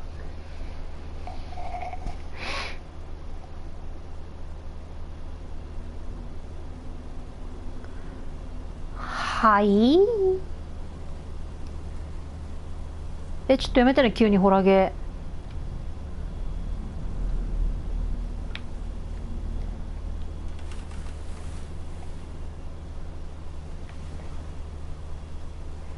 ー。いやいやいやいやいや、どこやねん。寝てるやん。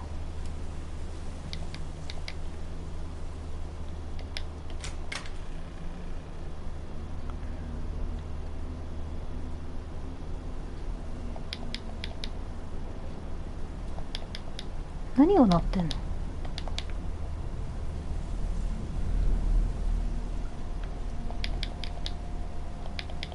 外。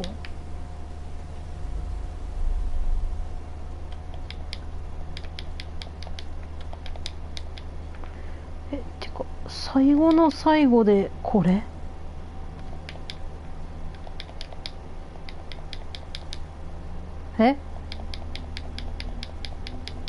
なんやねん。すいません、もうホラゲーなんですけど。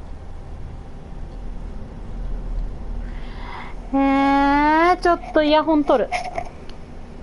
左耳だけにしよう。ちょっとマジ怖い。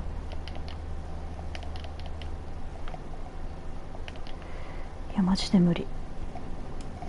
みんな私の声聞こえてる？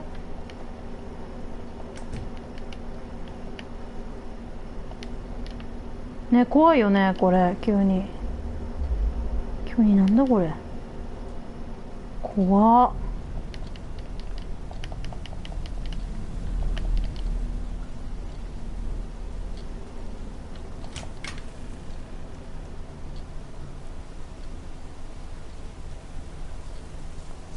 あ、今私がボタン押した。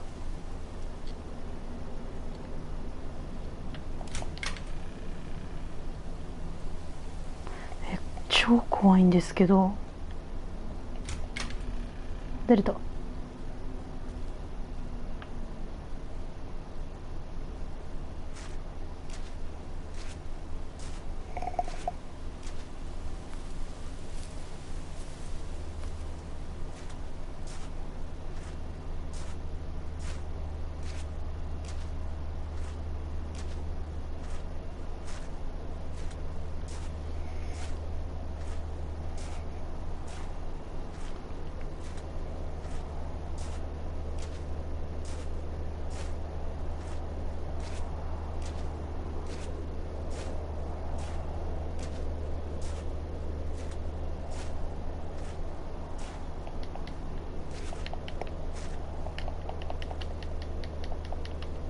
はい。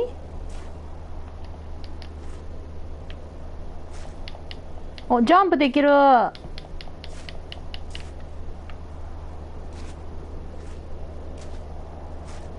ねえ、完全にホラゲーだよね。でもこっちじゃない。何？鍵持ってこなきゃいけなかったの？ちょっと。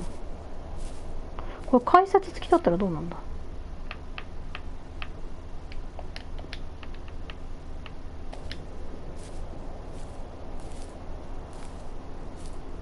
光るんかーい。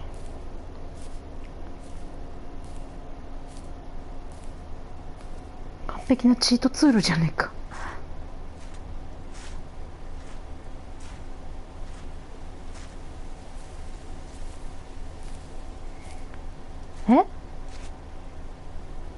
浮いてた？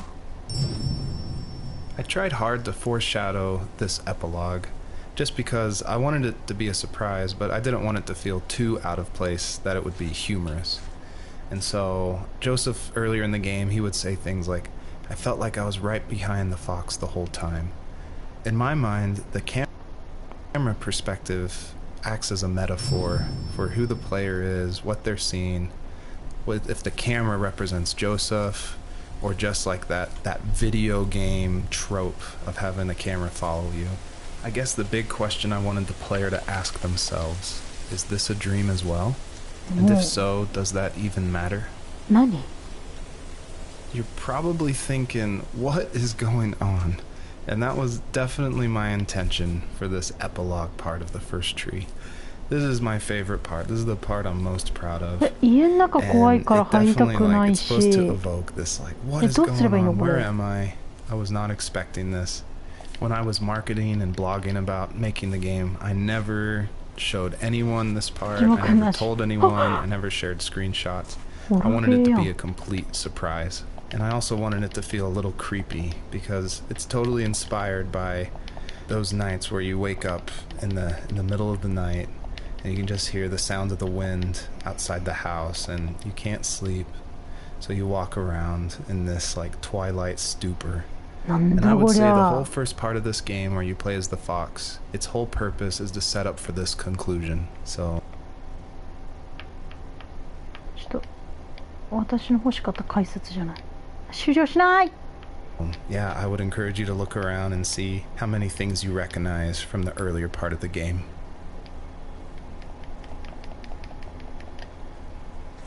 車で脱出だと思ったんだけど脱出じゃないらしい。どうやら。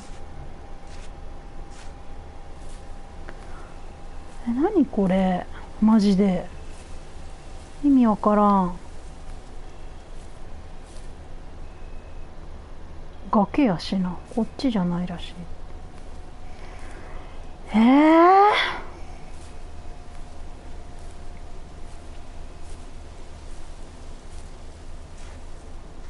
後ろに誰か乗ってる。怖っ。ここじゃないしな。怖いんですけどマジで何？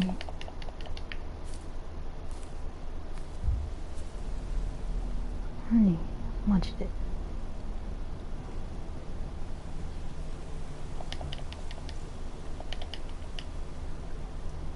奥さん寝返るとりますよ。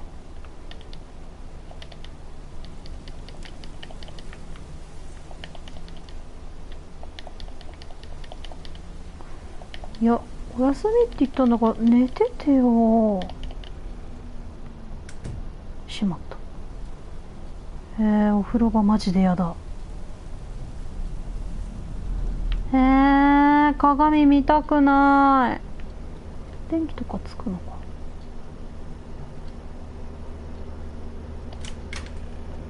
ここランドだしな。なんなのこの怖さ。恐怖やん。何が正解なの？あ、キツネ。シザーは出てきそう。やだ。あ、電気。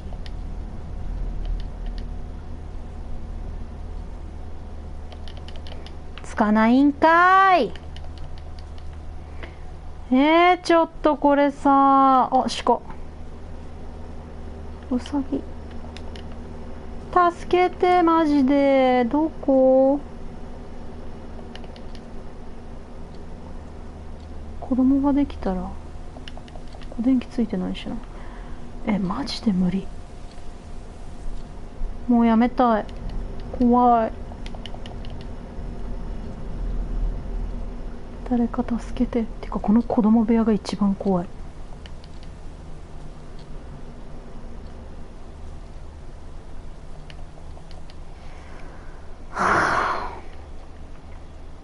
正解は何？何もいじれないんだけど。車の鍵的なのもないし。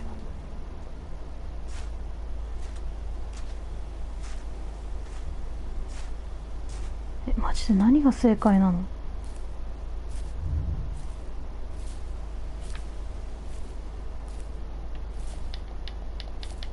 登れないしな。みんな考えて。みんな考えて。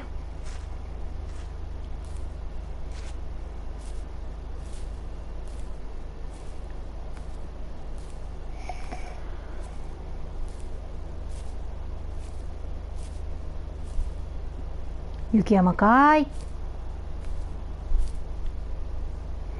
登れないの？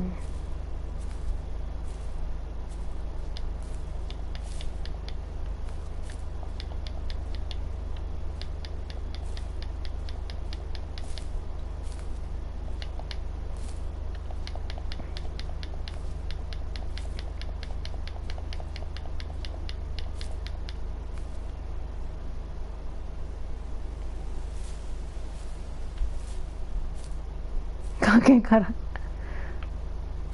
めったに来ないライン返しました。ここでもなんもないけど、なんでやねん。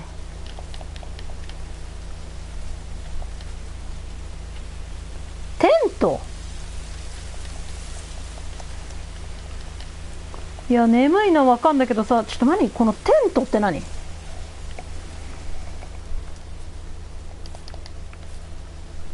何この急にテントって何？どうだろう。急にテントのマーク出たけど、テント？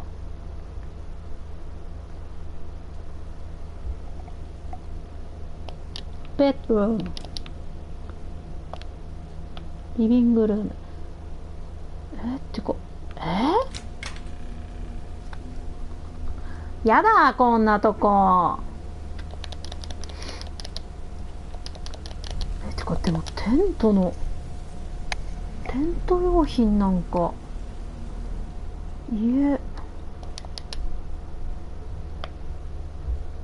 メモリー。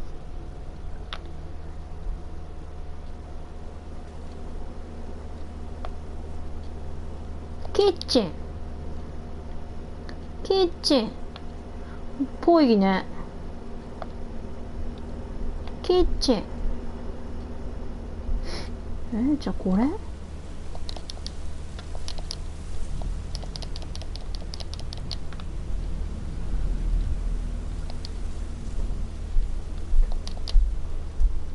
ちょっと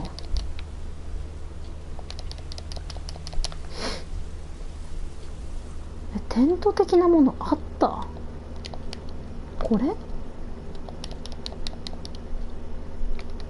全然見えないなんなの？どうすればいいんだろう。リビングルーム、何も選択できない。ここに来て積む？冷蔵庫じゃないけどな、この音マジでやだ。電化製品の音。どっかに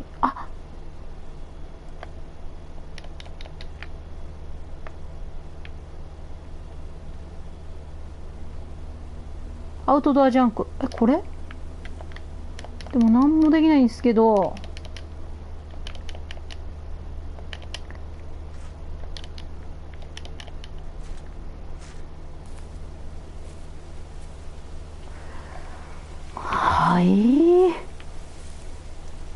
でこれゴミでしょ。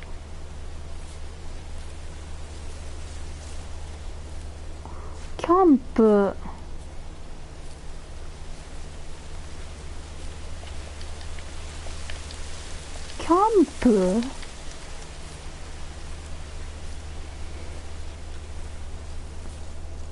何バツとか。いやジャンプになっちゃうんだよなこれ全部。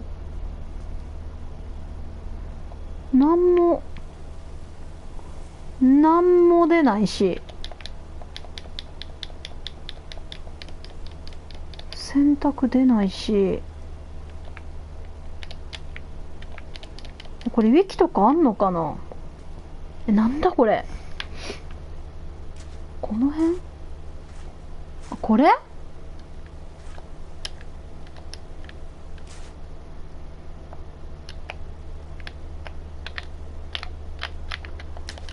あ、さっきのとこでなかった。そうだよね。今押してるんだけどならない。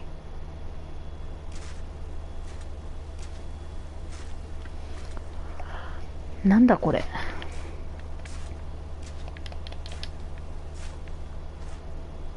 押せないしな。これとか。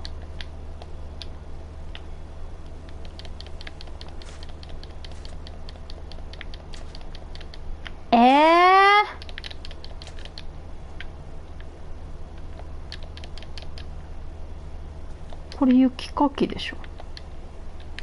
何か見落としてる私。あそこでもう一回丸押すとか。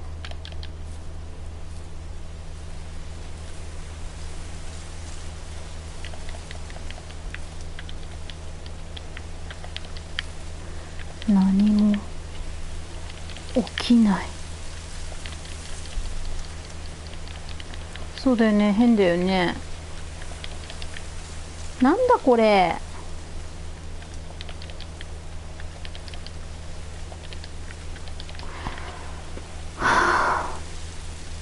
なんか最近で一番無駄な30分過ごしてる気がする。てかこれの意味何。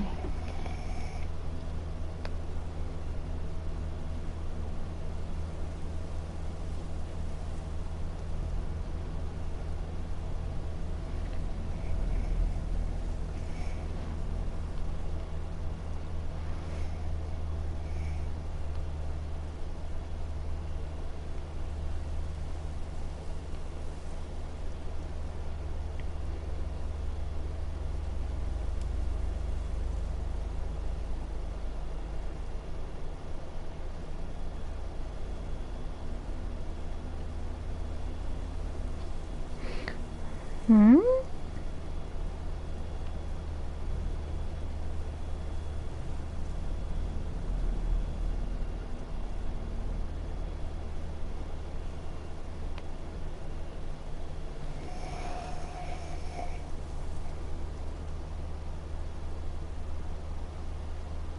これじゃないの？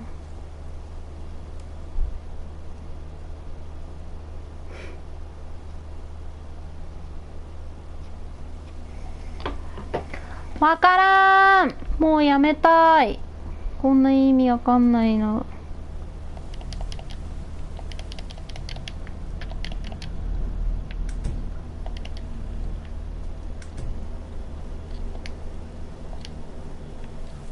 こんなとこないよね。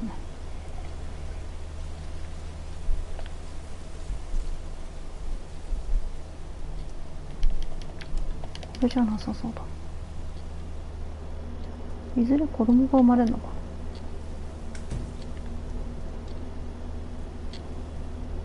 マジでよくわか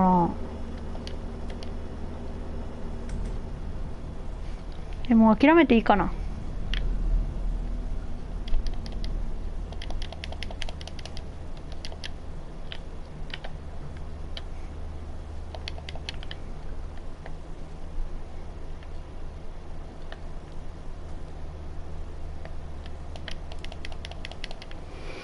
いや、なんもできないんだよな。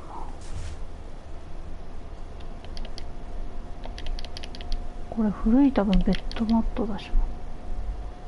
そうだよね、眠くなるよね。マジでなんなの。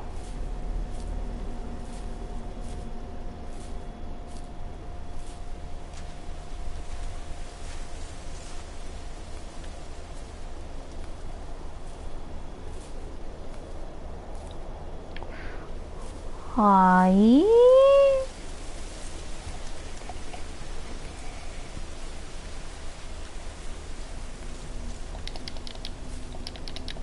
いや、なんも、は反応しないのも何なの？い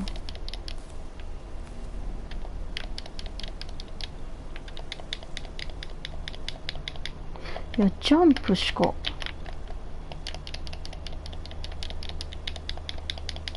ジャンプ、いや、走られても困ります、今。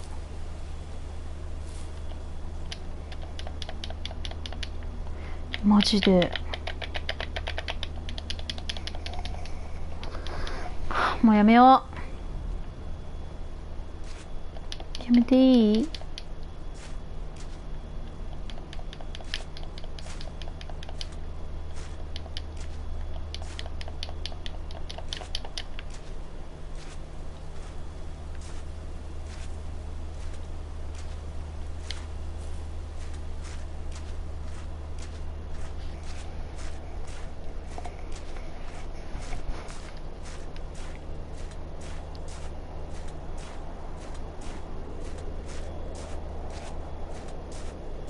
あ、あげてる人いた？ありがとう、てって。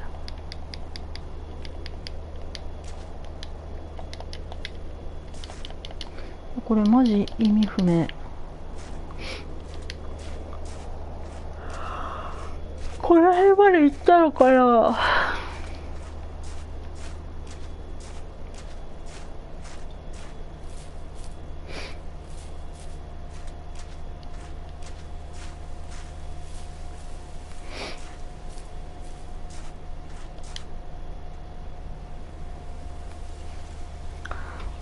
てかこのゲームなんだっけ？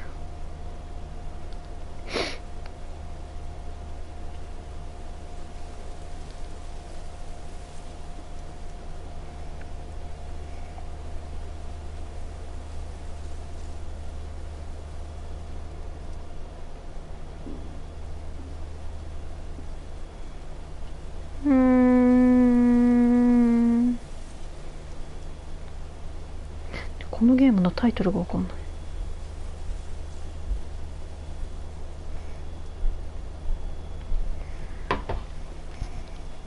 ちょっとタイトル見るからちょっと待って。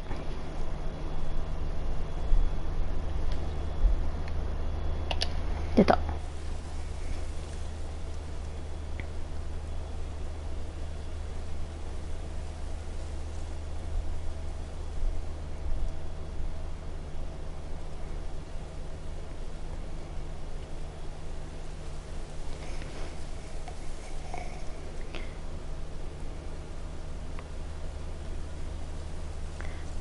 これ1年前にあげてんのか。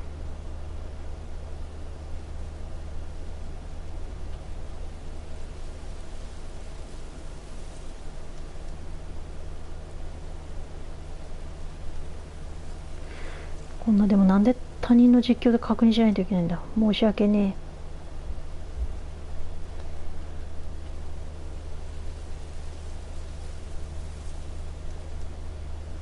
PC が先だったのかなこれ。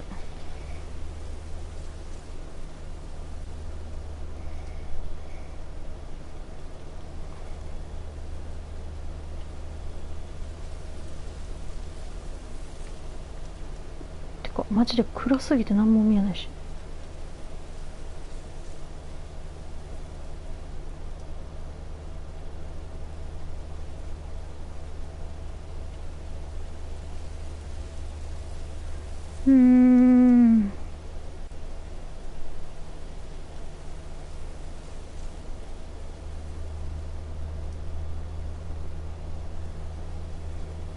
みんな同じことしてる。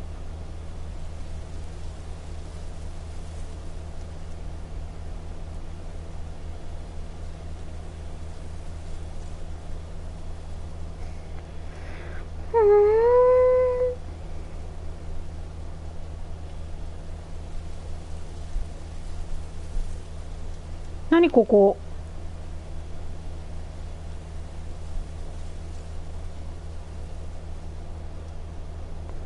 あ、別の場所にテント置いてある場所がある。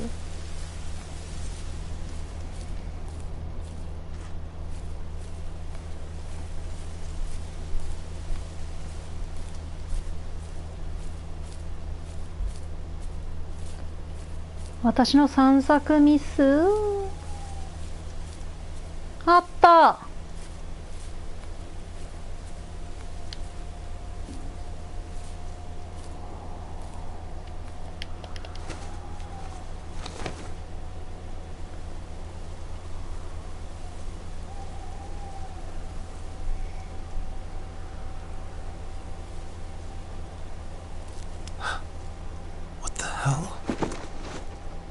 やっぱちょっとびっくりさせないで。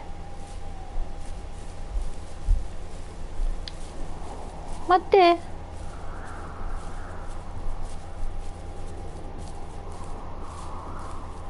ありがとうテテ。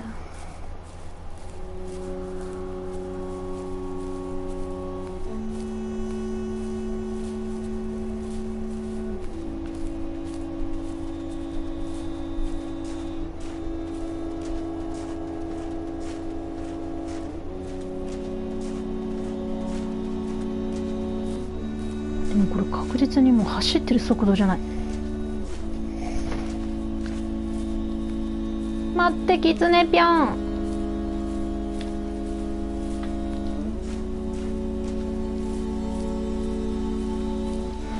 もうホラゲーじゃない。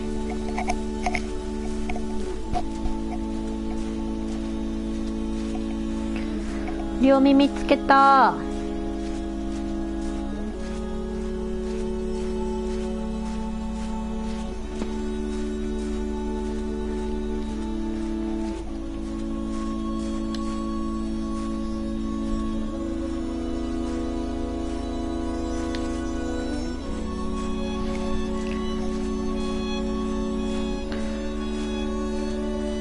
消えた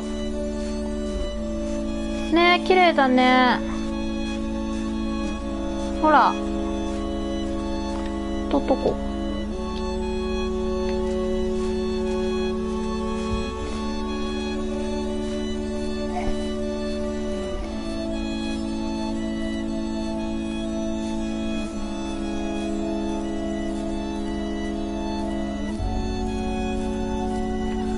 なんやなんやなんやなんや。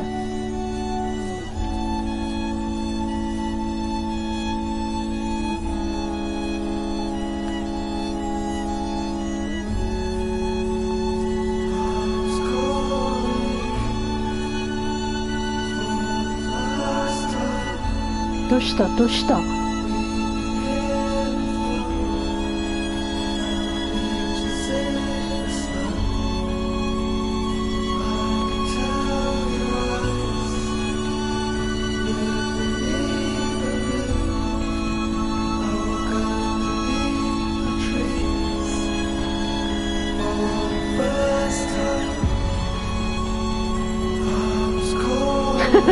急に歌い始めてます。なんか家からだいぶ遠いですけど大丈夫ですか。私だったら確実に迷子になるんだけど。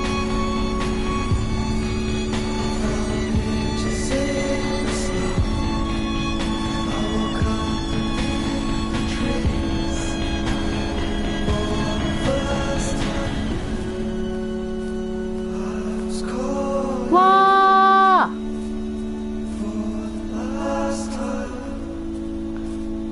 ー、綺麗。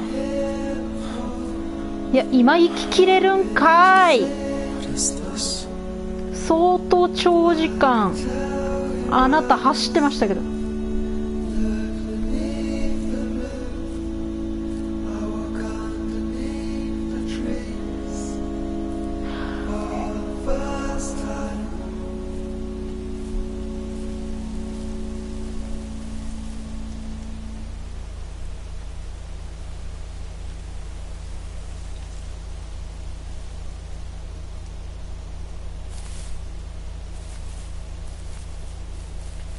きちゅうね。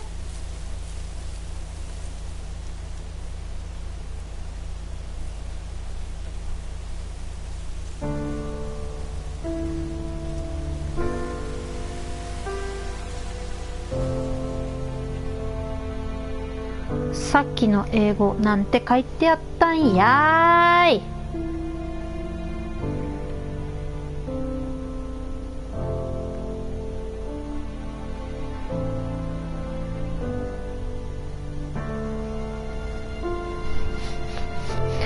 終わりましたよ。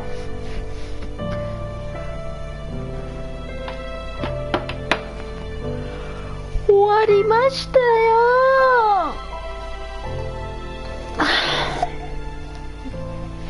さっきの子供にかけるメッセージがあれなのね。人間になった時の自分にかけるメッセージなのね。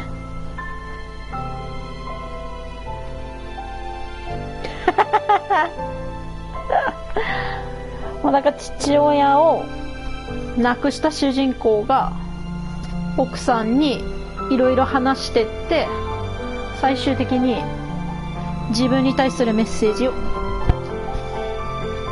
書かせるってことね。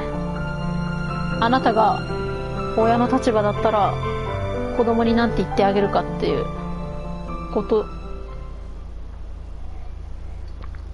だと思われ。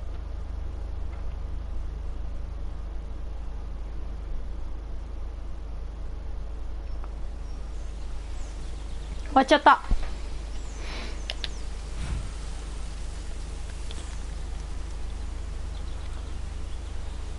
終わりー。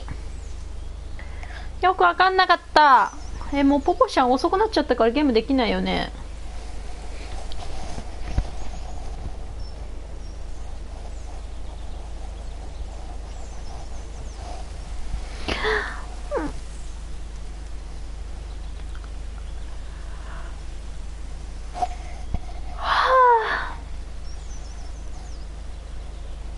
ててはゲームできる？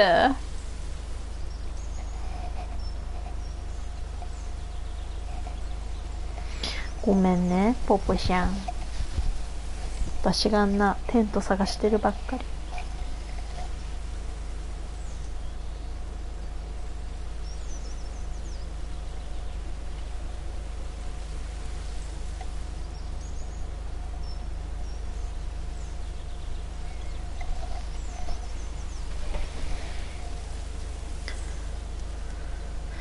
うん、一緒にやろう。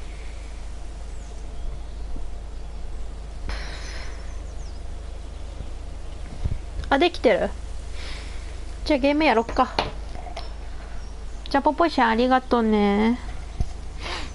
7時かな次やんの。ちょっと相談して決めるわ。